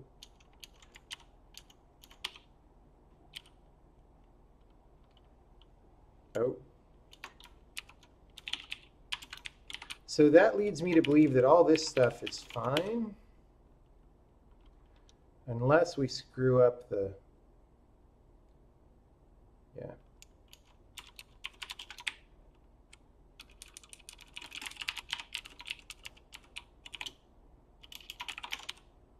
All right. So like if I'm gonna do picking on this guy, look, I hit the island. I don't know if you guys can see the mouse pointer, but hopefully. There I hit the guy. Can you see the mouse pointer? Let me open my Twitch chat. Yeah, you can. Okay. You know, so like here, look, I poke through the mirror and then I hit the mirror. So my theory is that this vector that I'm coming up with is actually fine. So the question is, why is this so bad? Wait, yeah, okay, so it's like I'm fully in this square and this guy's not lighting up. Yeah. Well, it's probably a dumb mistake, honestly. Okay, so I feel like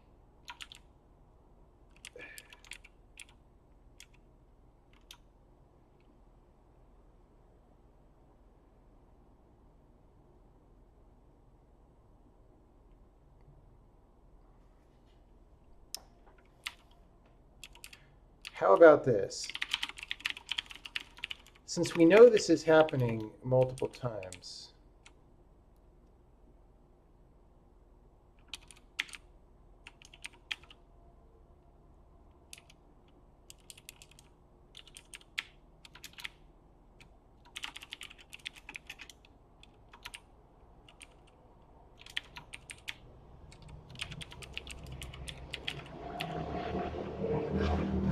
so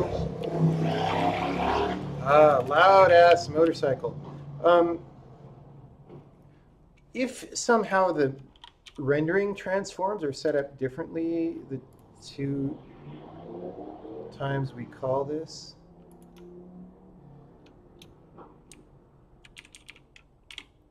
then I should see multiple values from this and one of them there, right? Instead, I want to see the same ones. Yeah. Now it's the same values.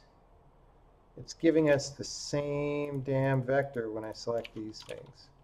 So that's fine.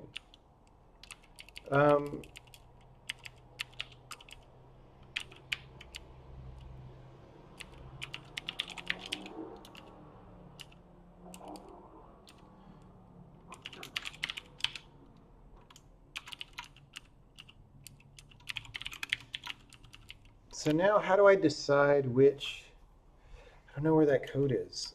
Get editor cursor. That's for dragging. Find entity under cursor. Hit test vertices. Find vertex. Begin face dragging. Snap to raycast.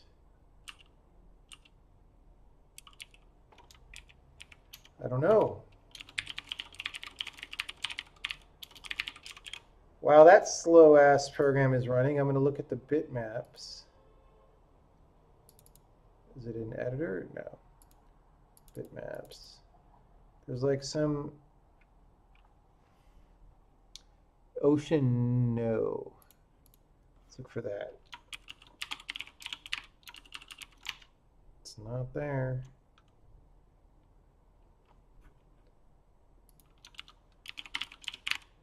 That's probably loaded somewhere else and it's called, yeah.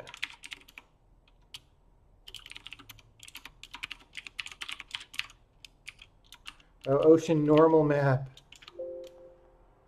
So for a quote, you just search these files. They're small enough that you could have them all in memory 100 times.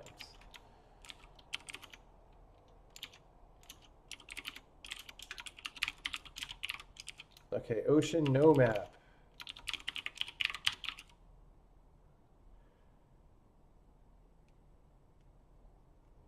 Could have them all in memory a lot more than 100 times. Manips, it's in Manips probably. Ocean no map, here we go. So we do this hit test. Point. Normal. Wait, why are we starting at ocean manip z? What?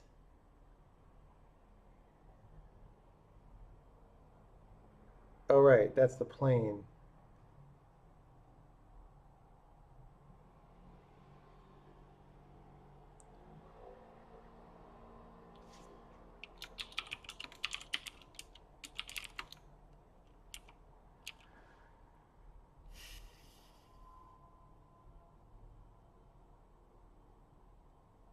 Well,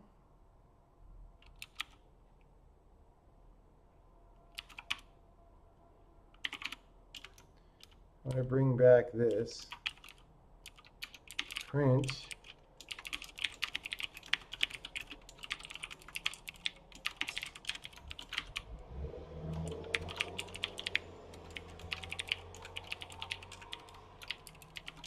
so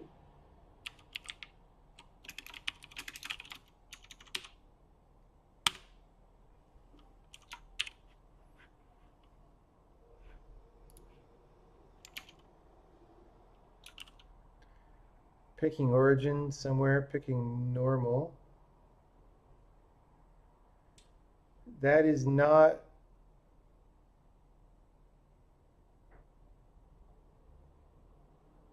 oh yes it is, wait, it's not lined up the same. It's the same as V though. Picking normal should be the same as V, and it is. Picking origin should be the same as the camera position. It probably is, I guess.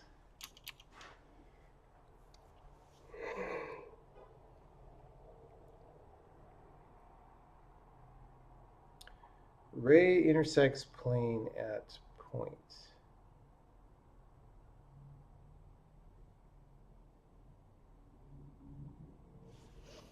It might just be the rounding or something.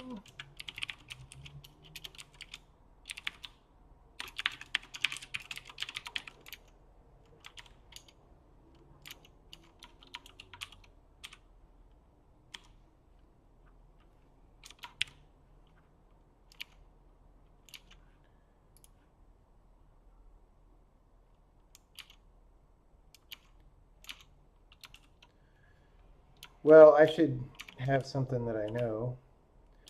So like, I'm looking straight down.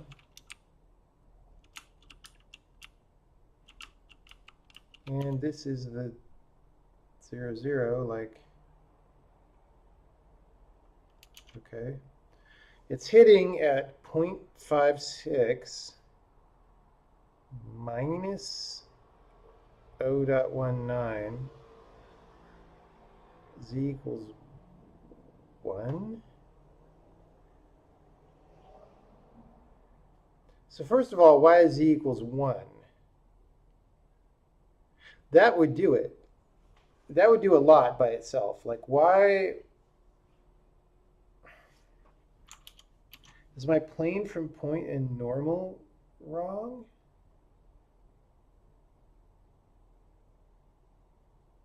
Ocean manip Z.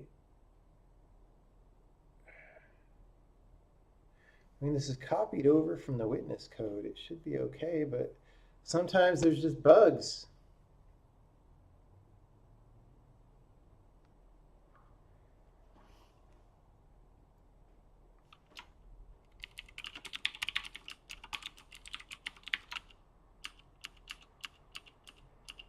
Ray intersects plane at point.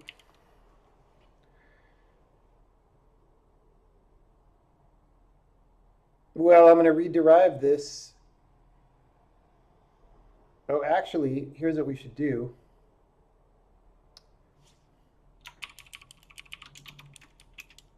Debug, test whether, oh, it's a T along the ray?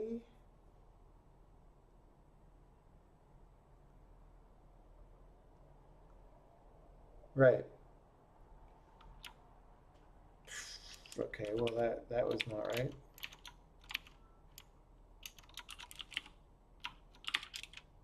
Ray intersects plane at point. T times ray normal.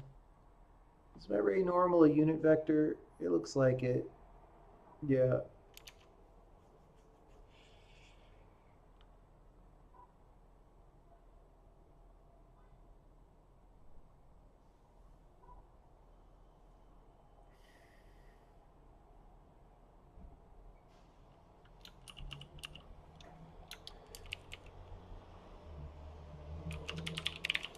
think the math is just broken.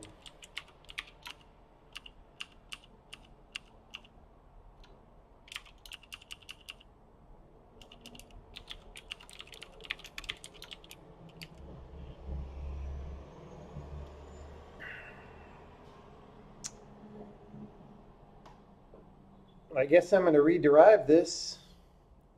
I mean, I should know it cold, but whatever. Check the call site. Looks like point and normal. Oh yeah, it does look like that's true. So this is yeah. That I guarantee that's the problem actually. Yep. So this is just a mental thing. Casey wrote this code, and I wrote much similar code through my life. And I always put point and then normal. And he always puts normal and then point. If this programming language had units, then maybe we would catch that somehow. Hey, look, it's so much better. It's so much better. I can click where I want to click. You can click where you want to click. Oh, yeah. Oh, yeah. Oh, yeah. Okay. Okay. Okay. Let's take out this stuff. Thank you for catching that. It would have taken me longer otherwise. Take out that. Take out that.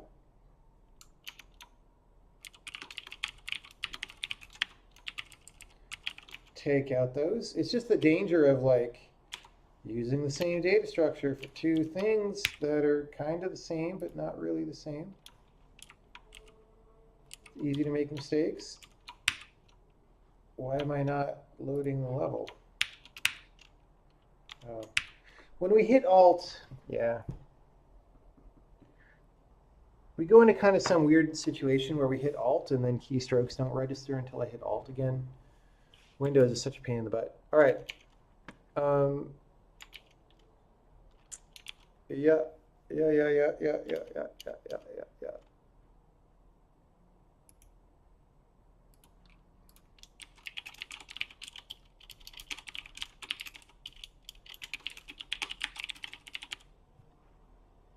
It's getting cold in here. I gotta close a window. Gotta close a window and warm up some more tea.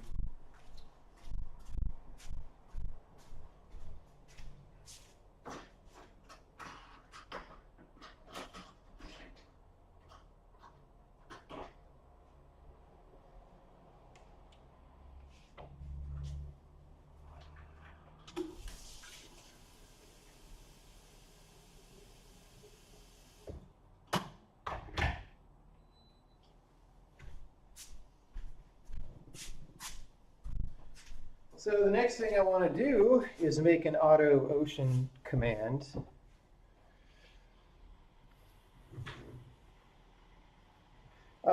Is it getting units? I don't know. I've thought very abstractly about the idea of adding units.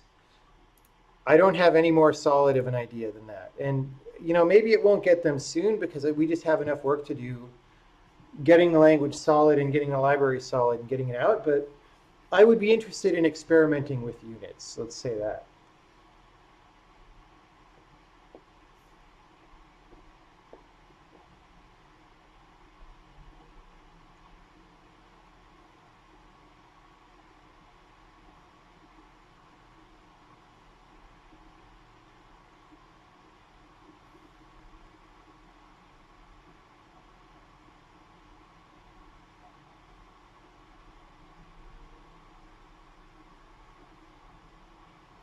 People are arguing about Linux. Have I considered ADT? What does ADT mean in this context?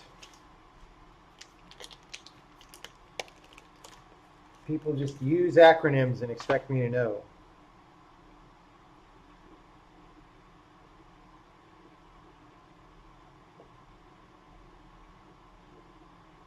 Oh, algebraic data type. See, the problem is ADT was already a programming language acronym. It stood for abstract data type, which just means C struct. So when you say ADT, yeah, never mind. Um, I'm not that interested in algebraic data types.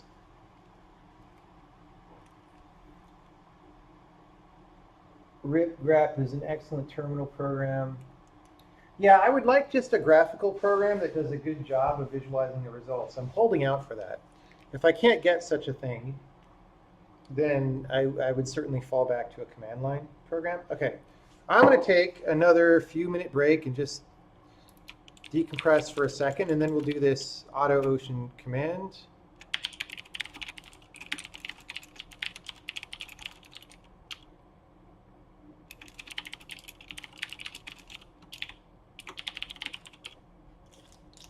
Back in a bit. Back in a bit.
Okay, we're back. Is const implemented? Why or why not? There are constant declarations, but we don't really have const parameters right now. Why not? Because it doesn't seem that useful yet, and or I haven't hit on a way to make it that useful.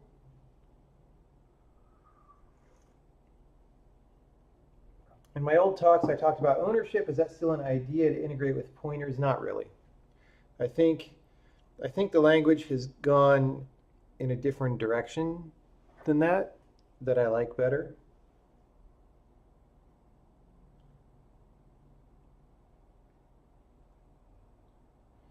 I haven't read Effective C++.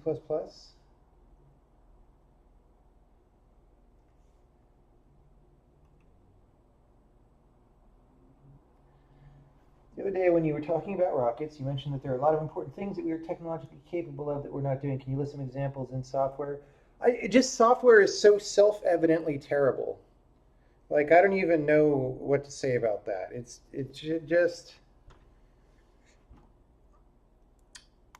I don't want to get into a big rant about that. Like, it's obvious. Software is awful. It's awful.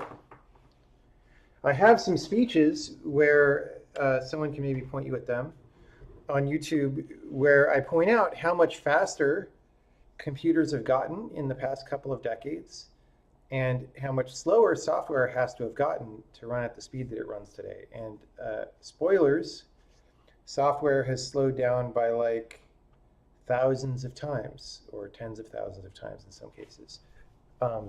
How'd that happen? People think they're all smarty pants, know how to write programs. They totally don't. They don't. It's miserable. It's miserable. We can vertically align rockets, but can't vertically align a div in CSS. Yeah. Yeah. Okay, we're going to do some more ocean stuff. Okay, so as I demoed at some point, I can make a new command in the editor console at any time just by doing this. And, you know, I'm going to make a new command. It's going to be called AutoOcean. It's going to take no arguments. And we're going to say register command. And what's going to happen?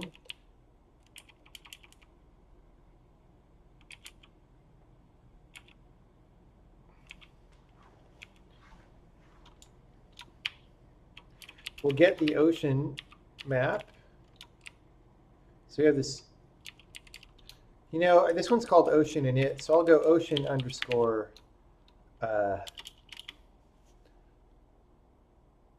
ocean cast, because that's what we're doing. Okay, so we're going to get the ocean map. And then we're going to iterate over all the grid squares again. And oh, wait, I already do this. Look at this. Oh, except we test. Okay. Dude, ocean init already supposedly does this.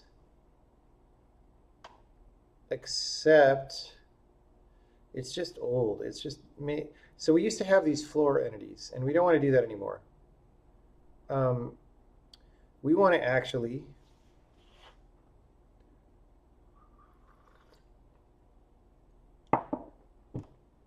do array cast.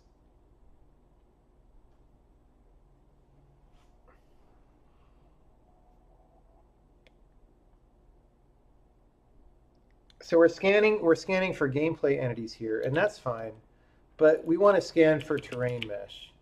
Okay, so if is ocean, do array cast,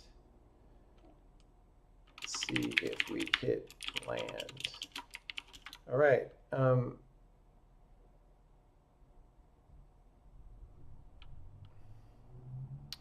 Above v3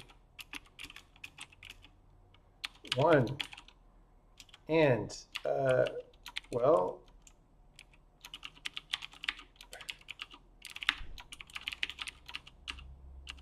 where was our intersects plane at point? Oh, we wanted to go to, oh, it was in manips, right? Manipulate ocean. I just wanted to see what's going on here.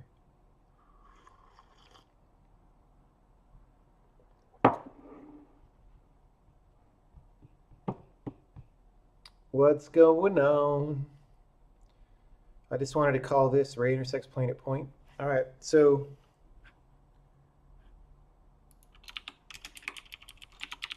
we're going to do this. Status TP. So T is just the parameter. We're not really going to, we're just going to use status, honestly. Oh no, we don't want to use intersects plane at point. What am I even talking about?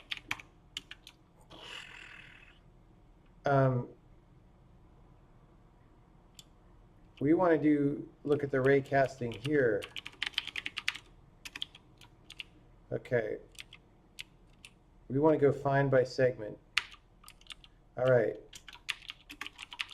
Find by segment, manager, above, well, we could also do below. No, above, below entities, right?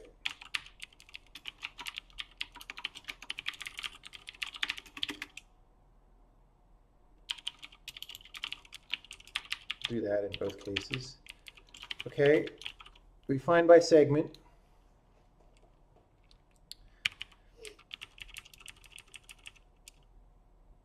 And, well,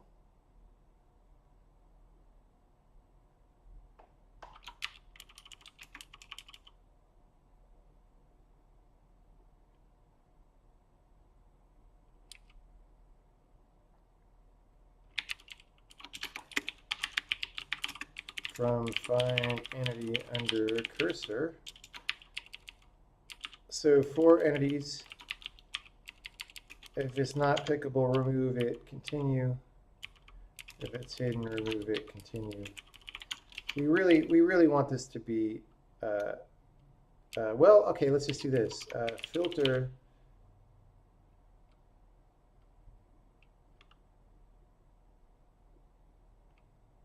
visible pickables. All right.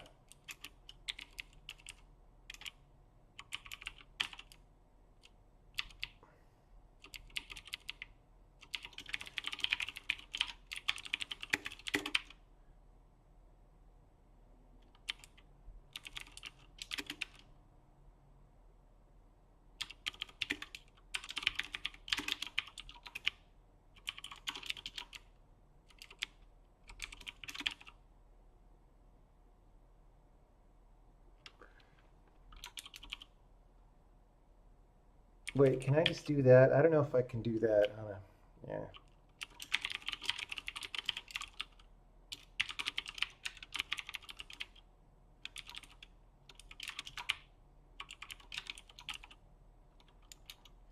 Let's try that. All right. Does that even work? Let me make sure I didn't screw something up. So if I load this and I hide this terrain, okay, I still can't click it. I still can click that. Okay, so that's good. So now I just didn't do the last step. So if entities.count is ocean equals false, see what happens. All right, level 13.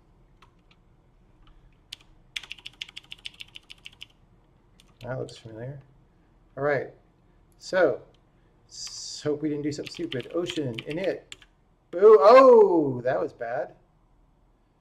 Okay, well, as you can see, there is never an ocean. We can just do that on the first level. That's so bad. Let's get. I think that's the culprit right there, right? So, and there may be, I may be forgetting. Yeah. Okay. Init ocean. Init ocean. Ocean init. Now there's never an ocean.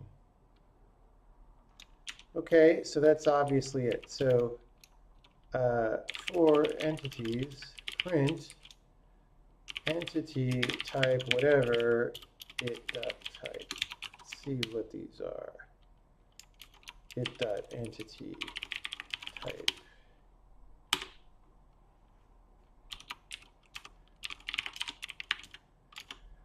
Inanimate, mirror. Wow. It gave us why are there so many inanimates in the fucking game? What?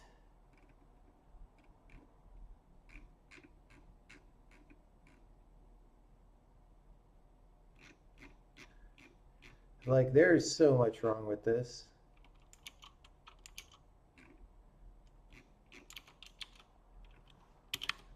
Oh, no, right, because, okay, never mind. We're showing for every square. I got confused about what I was doing. So we're going to do the following thing. We're going to say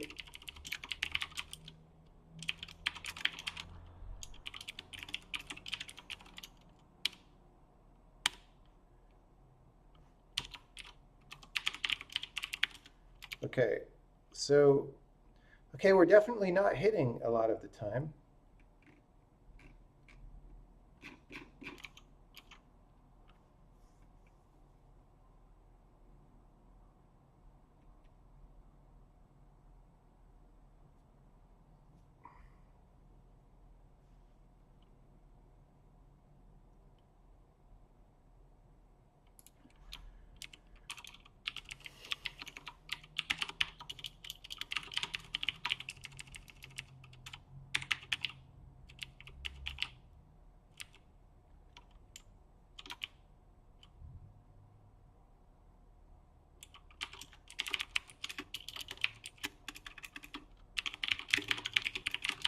I don't understand how this, I must have done something really dumb. Okay. In ocean init.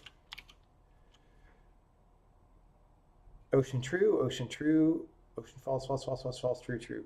This looks right to me. You know what I'm saying? You know what I'm saying? And yet, oh wait, we have a small number of, oh, you know what it is? We're going too far. So if I go, yeah, if I go under the ocean here, well,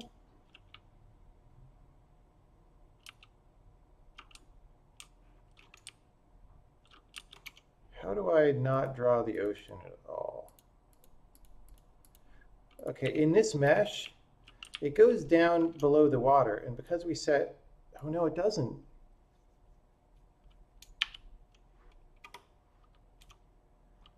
There goes all my theories. I mean, for sure, we don't want to go all the way down to -1. This is kind of suspicious.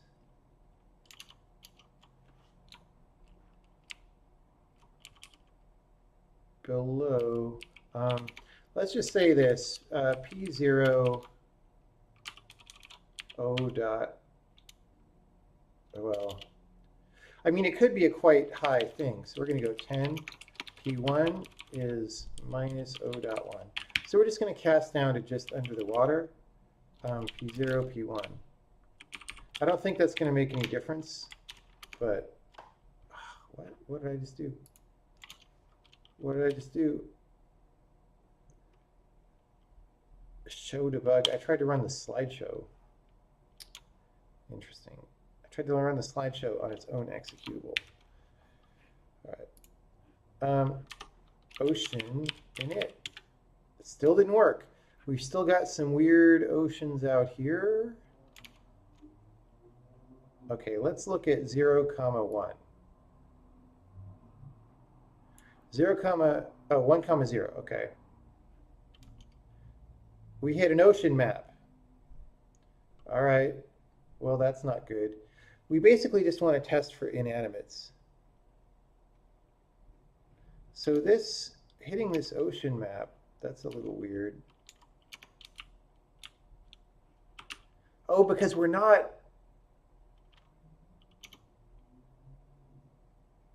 Why are we hitting that?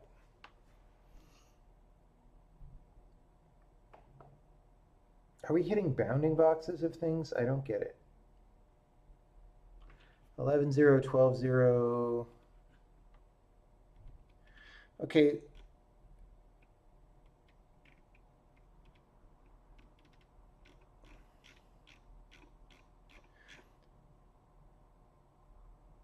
So we're basically going to filter by inanimate or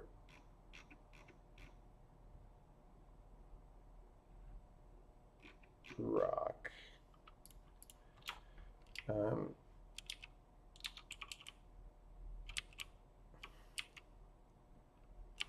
If that entity type is equal to inanimate, or if its entity type is equal to rock, remove it, continue. That's after we've filtered for visible pickables. Oh, not equal to this and not equal to rock. What am I talking about? Okay, so that's still not going to solve our problem.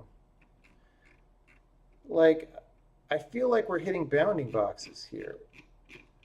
Or maybe there's some invisible material in the damn... Let's print the ID.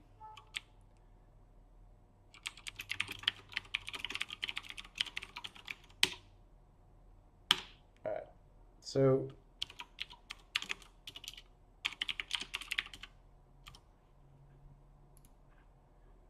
all right, basically the same result. So let's go way back to 0, 0, 1, 0, 2, 0. Oh, damn it.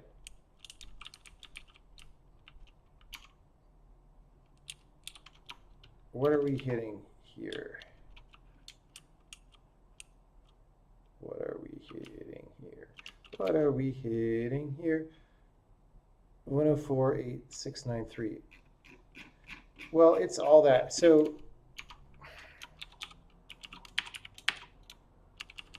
how do I print an entity ID?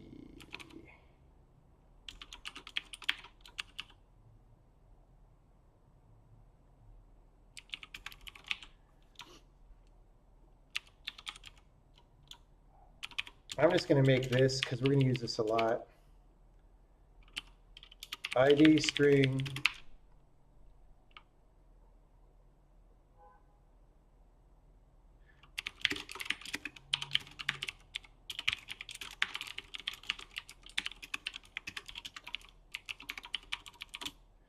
decompose the entity ID and we return tprint. So the IDs in this game are not one number, they're two numbers. So, all right.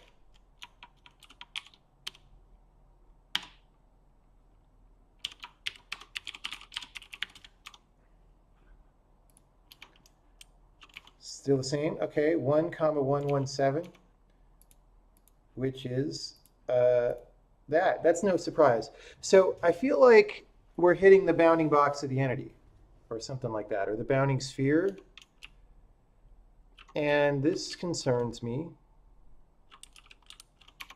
What if I like move it that way and run this again? Yeah, see that? You see that? Except it's not the bounding box. It's like it's at the wrong scale.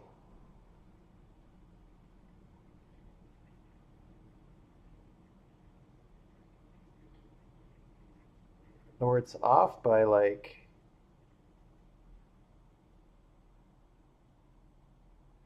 Like, I don't even know. Like, isn't this weird? The way, like, look at this contour.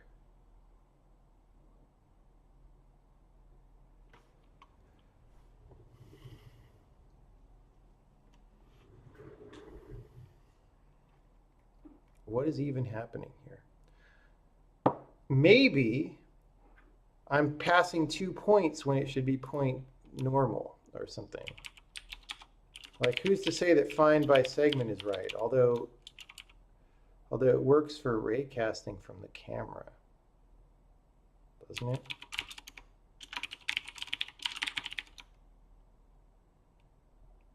It does, so, eh.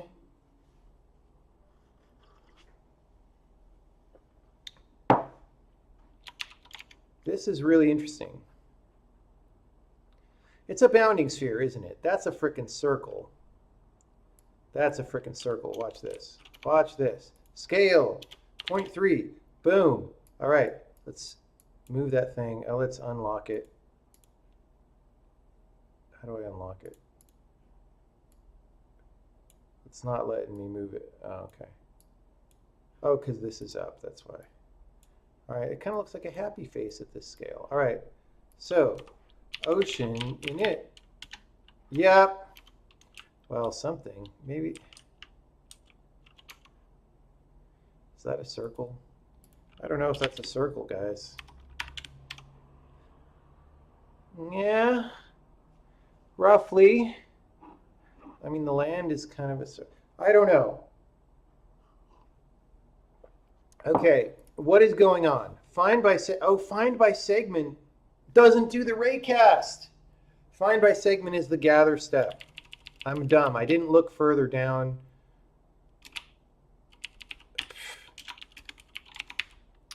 Didn't look further down. All right. Raycast against the entities, which takes a position in a dir.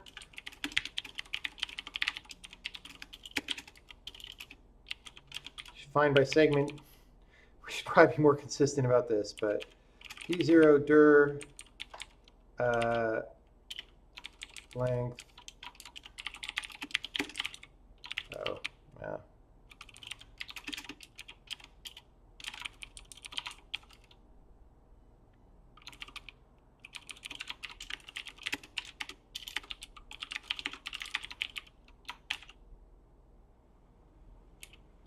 Okay, if result.hit entity is ocean is false, break. So yeah, we were just gathering by bounding volume and then counting that as a hit, which is not what you want.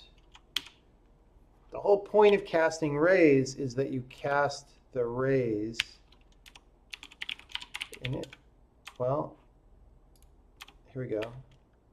Bing, look, it's the right answer. Let me mess it up. Whoops, look, I'm clicking everywhere, and I'm clicking here to mess this up. And now where you can walk is going to be totally, by the way, I didn't explain this, but this is a grid that determines where you can walk, among other things. All right, look at that, it's totally wrong. Hey, it's totally right. All right, so now we go to 13. Reload this, we run this command. Didn't work.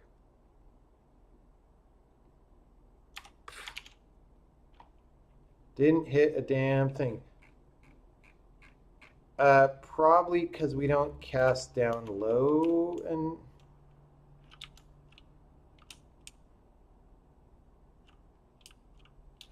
Is that not an inanimate? Like what? What is that? It's an inanimate.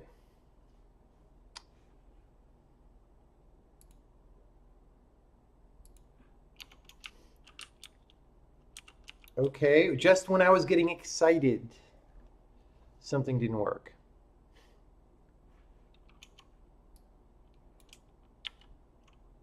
Something didn't work.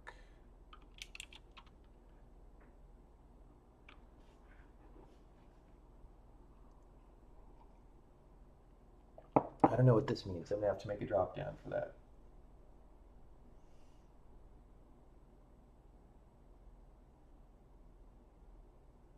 You're hitting it under the water. But I thought that I stopped short, right? We only go down to z equals whatever. But I can print for every square, I can print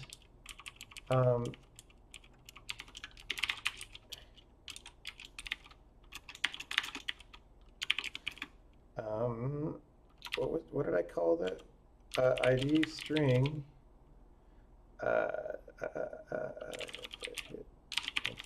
entity ID and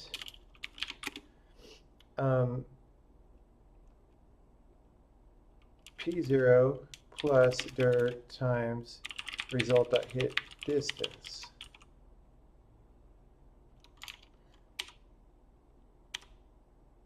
All right, 2, 3, 4, 5, 6, 7, 8, 9, 10, 11, 12, 13. Here we go. Ocean init. All right, so for 0, 0, let's look at that.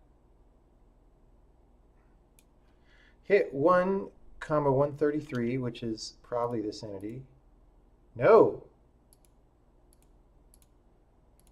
Who's 1, 133? I haven't made everybody understand. Is there like another mesh? Like what's...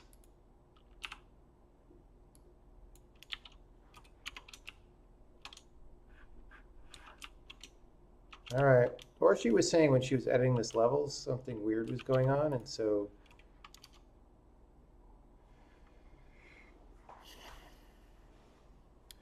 Okay, we are casting down to -1. Now we're hitting 1, 1, 3, 2 most of the time. 1, 1, 3, 3 is at 0, 0. That's the ocean map. I thought we skipped that.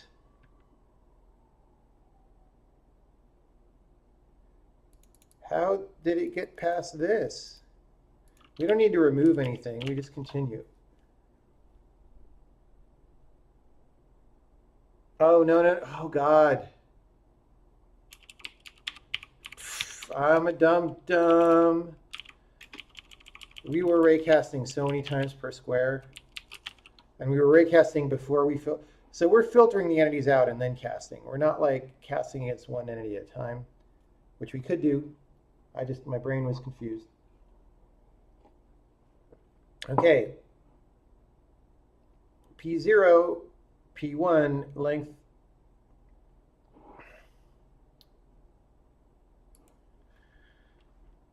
We're just going to go like that just to make extra special sure.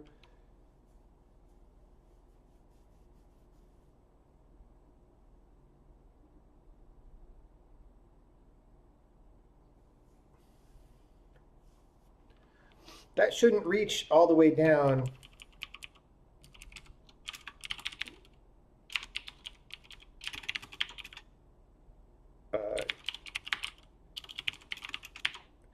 We might have to trim the distance ourselves.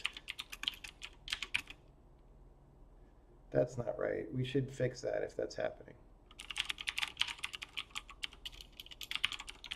I've definitely had raycast situations before where I was testing against the ray but not clamping. Okay. Well, no, it probably worked, right? Oh, this was the level that worked. 2, 3, 4, 5.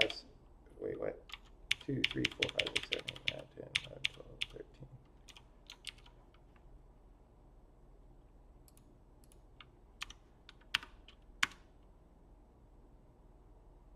Why did it not change at all? What did I do?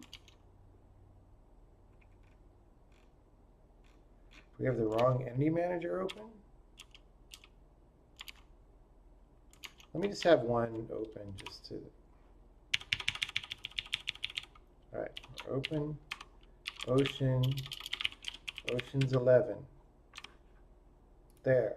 Okay, it didn't change anything. I'm very confused by that. We're only iterating over one row. What? Why is my brain stupid?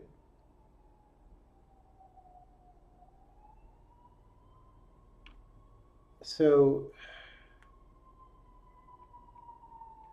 we're iterating over every square. We're finding all the entities. I must be, oh, I'm breaking out of a loop here because that used to be in a loop and I didn't specify what loop it was.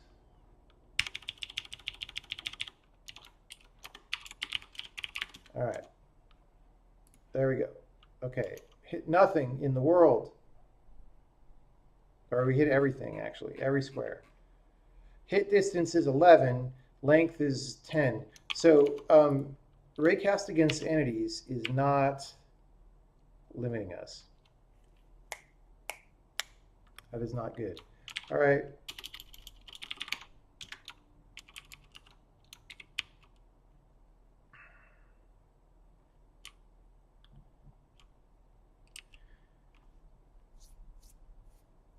Find by segment, raycast against single entity. Hit distance is cast against mesh.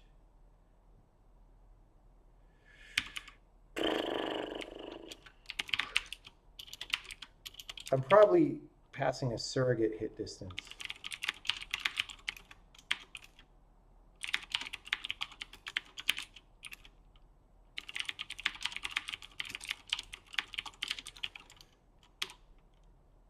This might spam us.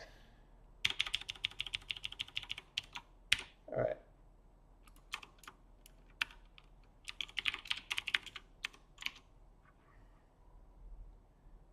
So starts infinity, hit distance 10.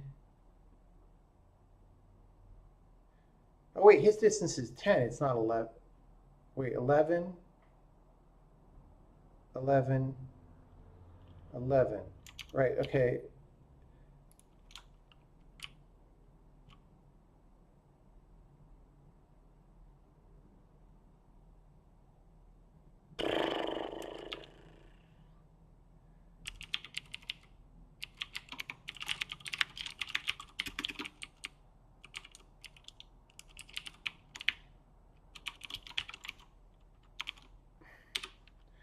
This is what happens sometimes. All right. Hey, look. It's an ocean. Except those are hitting still. What? Why are those hitting? Who is that? They're inanimates. All right. They have to have meshes. That's my new rule. So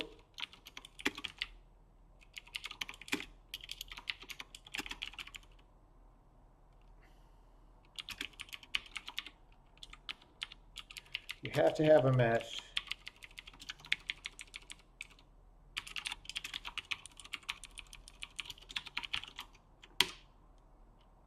All right.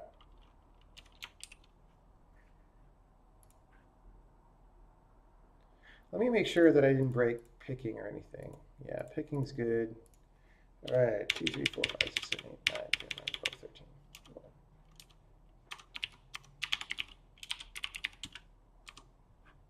13. Boop. There we go. There we go. What's another level? 20. All right. Yep, see how it's all wrong? And boop. Save it. 21. That looks kind of nice. See how it's all wrong? I hope the mesh isn't too close. Boop. Oh, that must be a lot of triangles because it took some time. Save it. Whoops. Oh, maybe just long. Maybe our raycaster is but slow. I don't know. Anyway, that was successful. So we both fix that command that was old, and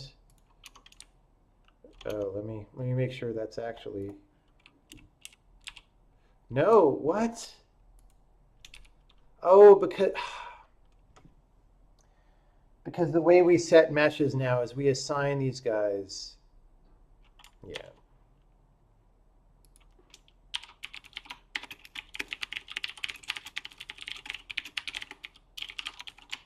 Got to do it again.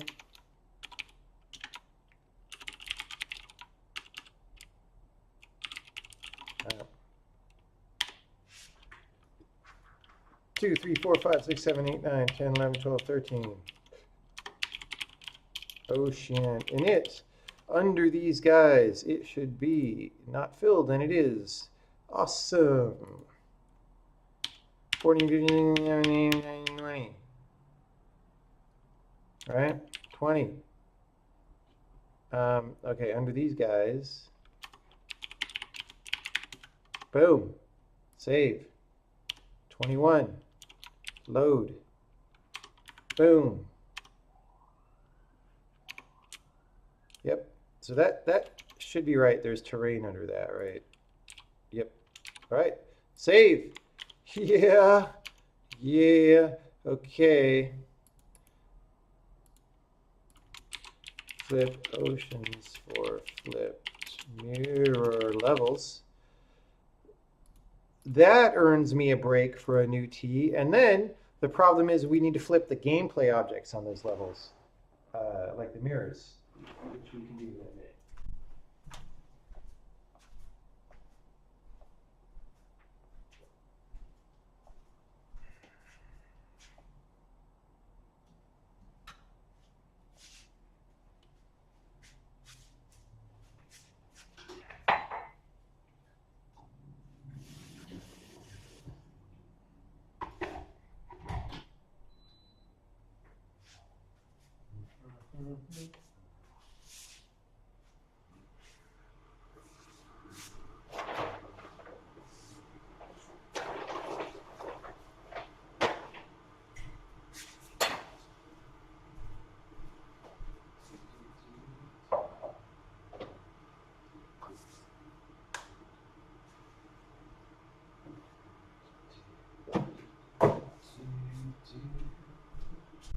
Any questions about what has happened so far before we move onwards? The red balls were still dots. Oh, not recently though. You're surprised I don't have eyesight, or do I wear contacts? No, I don't wear contacts. My vision's a little blurry, but it's not that bad. It's like -1 point something. I will say my eyesight did start degrading in high school and college, but that's because back then we used very low quality computer monitors compared to what we had today. I think that's my theory, right? There were these CRT monitors that were essentially flashing really fast like an old TV, and were kind of blurry, and that really did a bad number on my eyes, I think. But my vision's been mostly stable, actually. I guess I'm about the age now where it starts going downhill for everybody, so we'll see what happens.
Blue light sensitivity. I haven't heard of that.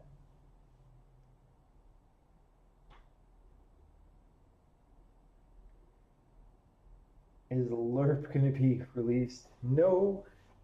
No. Okay. So let's take a look at what the next thing is. So for these mirrors, we'll go to this level that was flipped. There's gameplay things on these mirrors that say what direction they point. So for example, this one should say south and east. But if you go here, it's got east and north, and that's because that's what directions it used to be before we flipped the level. Now, having to manually change these every time is super annoying, but then also maybe even just having them as fields like this on the entity is super annoying. I think what I want to do is refigure these out every frame based on the orientation of the thing. So I don't think I'm going to write a command to fix these. I think, so the way the model is set up, the plus x directions and the minus y, wait, what? Oh, this is not in local space. Why isn't this in local space? All right, I got to fix that. Let's just see, let's make this theta 0. It is theta 0. All right. So it's minus x and minus y. I'm going to write that down.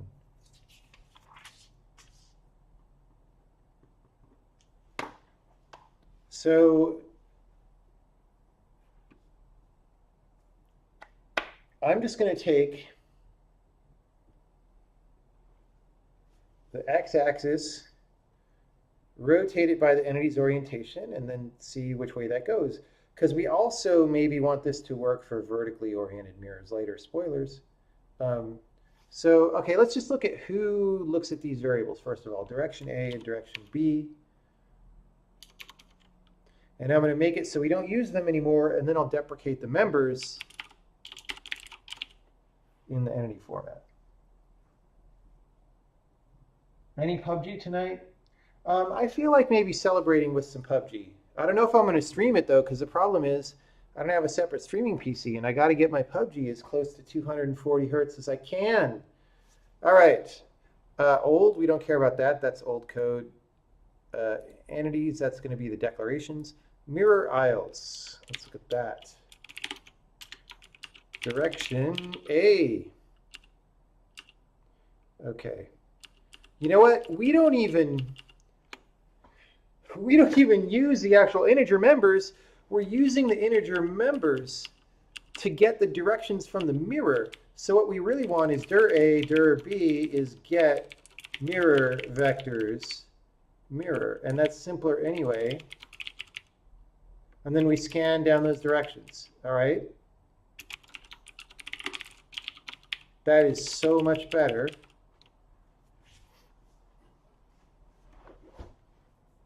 And then get mirror vectors.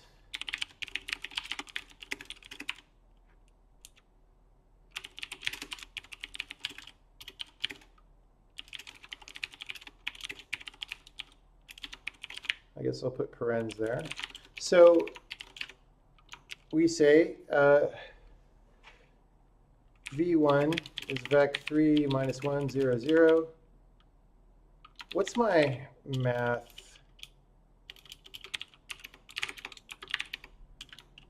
Rotate by quaternion. Okay. A is just rotate vec3 by mirror dot orientation. B is rotate vec3. And then because we're scanning along grid squares,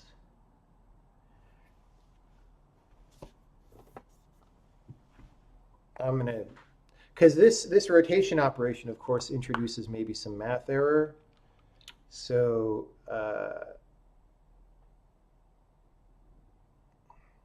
all right, so we said minus x and minus y, right? And then we say hard align A, B equals hard align B, return AB. Hard align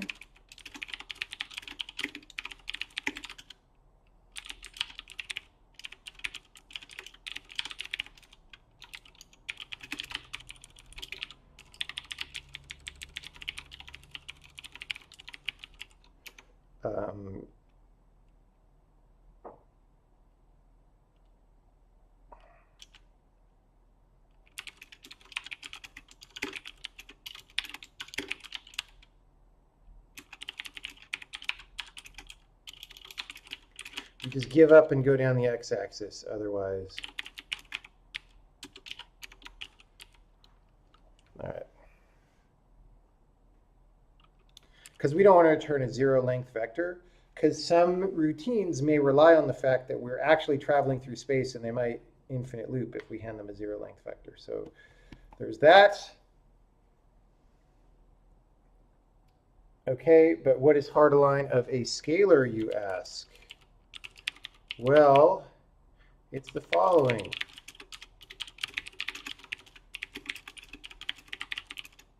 Whoops, that's minus.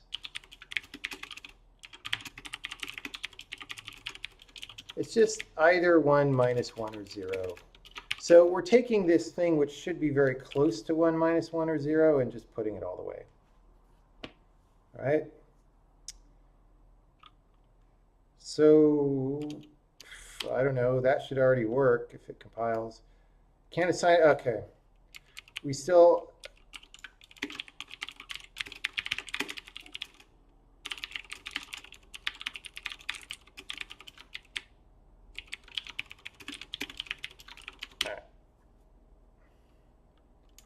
Not vec3, it's v3. Dummy, it's v3. All right. Hey, look. I can go places. Let's go to one of those levels that was broken. This one. Are they right now? Nope. Why not? I must be using something different for this. Okay, look, if you see that purple path that's being traced, that's correct. The dots are correct. It's just the teleportation position is not correct yet because I didn't change all the code. So let's look for more people who use direction A. No more in Mirror Isles. So let's search again.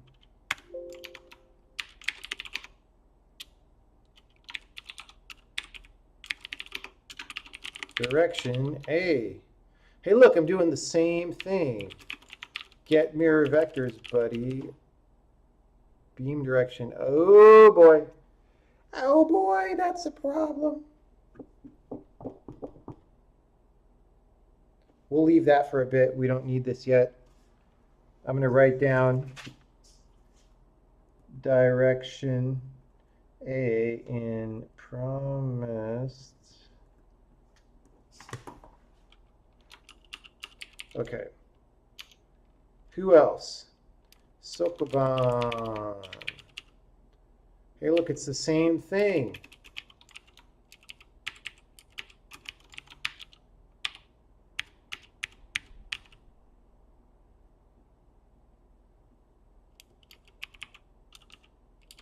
And then draw.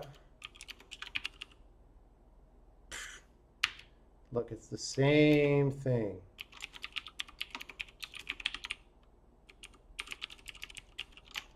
So since I'm calling this from everywhere, oh, whoops.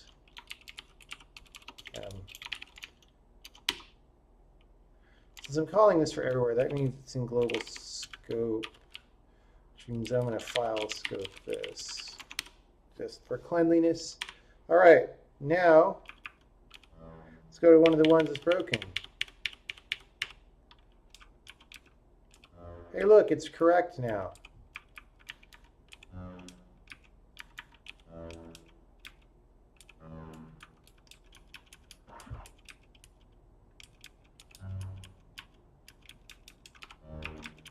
How great is that? Okay, so we have one usage of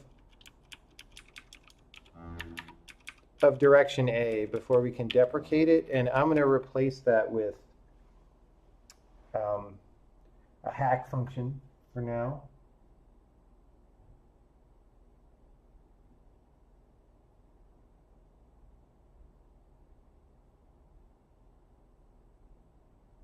All right, hack function. I'm going to cross out this thing that I just wrote because we're handling it.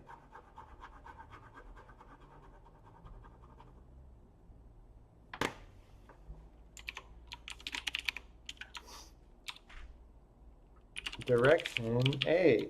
Okay, so we're setting this on a different entity type that wants one of those direction enums. So I'm going to do the following thing.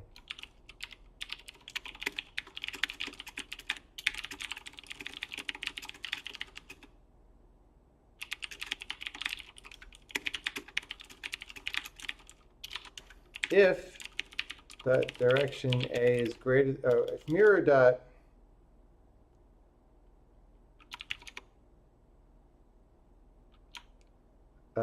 okay.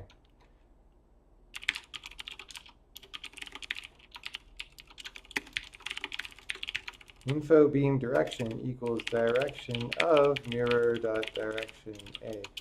I bet I already have this.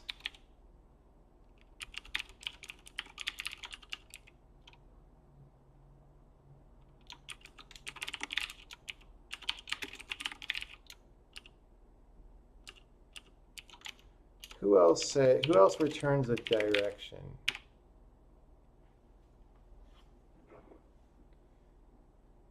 Someone in skipping. Vector to direction.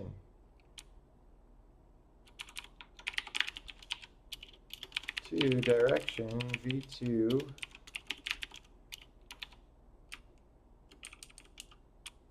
I'll just leave it ugly because we're going to get rid of it eventually.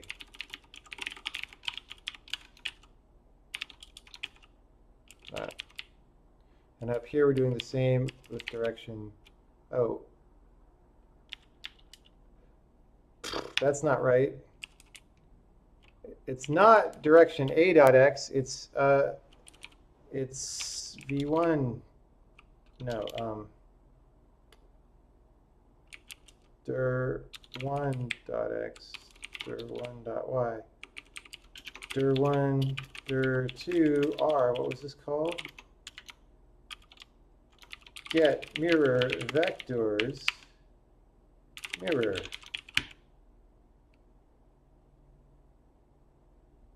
Yep. So we do the same up here.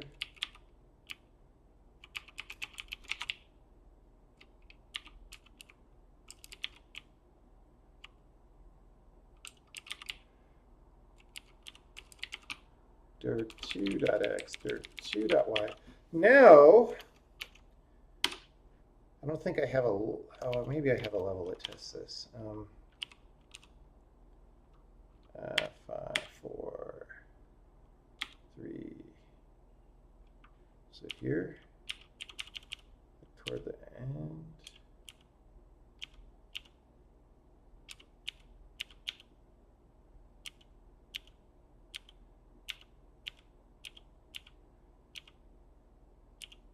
Oh, I forgot about these levels. These are great. Those are great, boy. All right. Yeah, okay, this level. Oh, wait, this doesn't have a...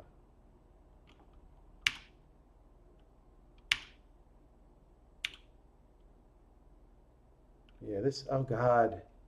This level. That's, oh God. You guys are getting so many spoilers. This is, I've had some real fun designing this game, and I've hardly done anything yet. All right.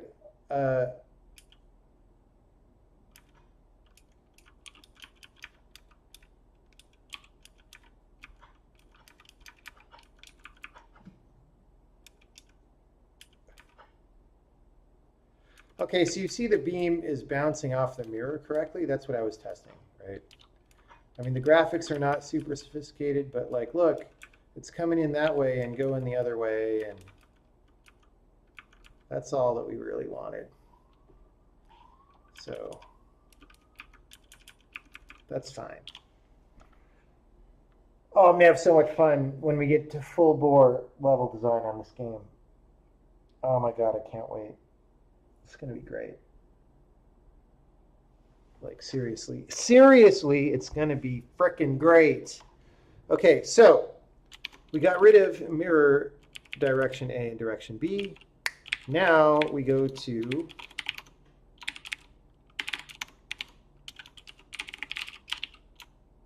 just to make sure we're not using it. So I'm going to make a note on here. These are version 1 to 2 only. They no longer exist in version 3, and they're deprecated. And I probably have a way, I forget now, but I probably have a way of having a deprecation struct.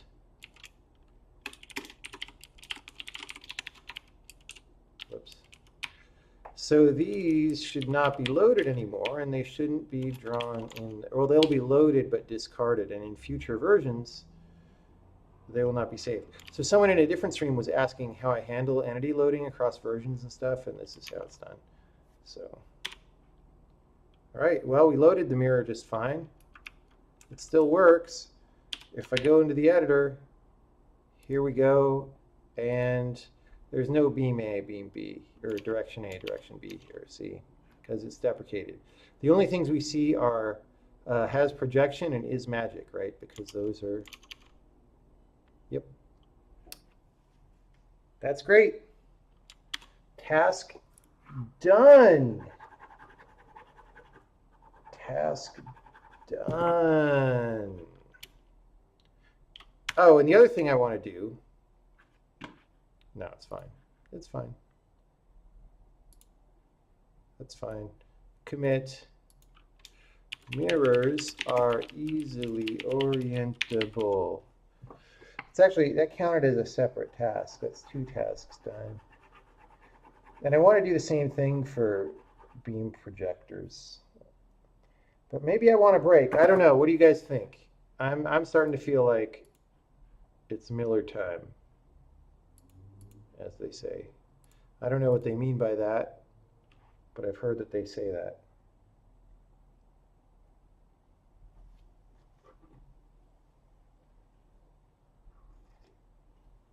Why is there light behind the mirror? It's just because right now we're not clipping the beam or anything. The beam just fills 100% of whatever rectangle or whatever square it enters into.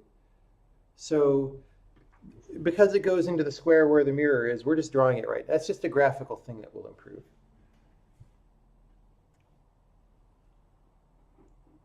Why are people talking about LERP? Are you guys trolling me?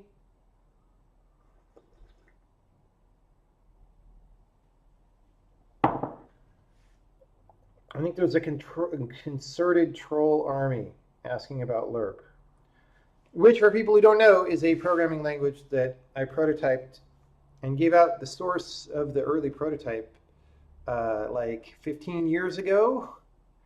And I kind of pulled it out again maybe 10 years ago or 9 years ago and played with it a bit. But it's not remotely as serious as this language. It was just a toy experimentation language, and this is like a real thing.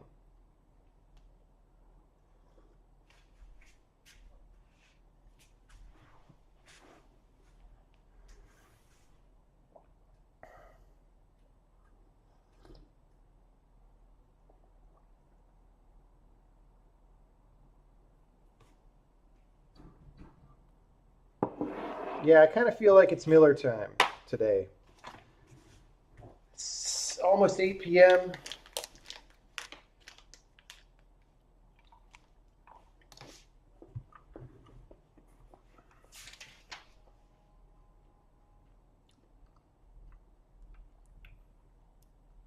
There's definitely more Sokoban program stuff to do. I mean, there's a huge amount to do, but there's more on this piece of paper. But that could happen next stream or something.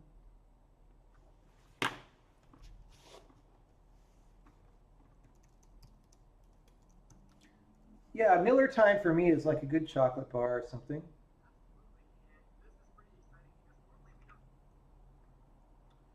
You know what I'm saying?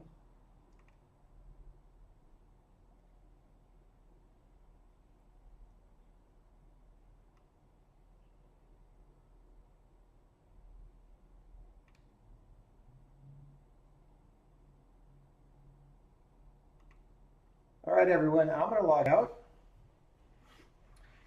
and I'm going to host a PUBG streamer on the way out, and I'll see you guys later on. Maybe later tonight if I really want to program some more, but possibly later than that. So thanks everybody for coming by, and I'll see you later.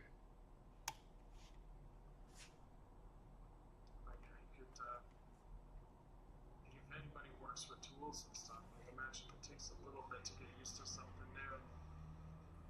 Ah, Naysayer! Holy smokes!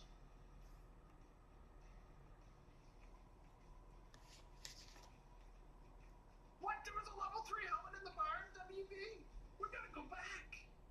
Naysayer, friends, what's going on? What were we up to tonight? Thank you so much for jumping over. You don't Ray Marino. I appreciate that. Welcome, everybody. We've been having fun tonight. It's been Friday night. We've been getting a little bit crazy. Just a little bit. But just having a good old time.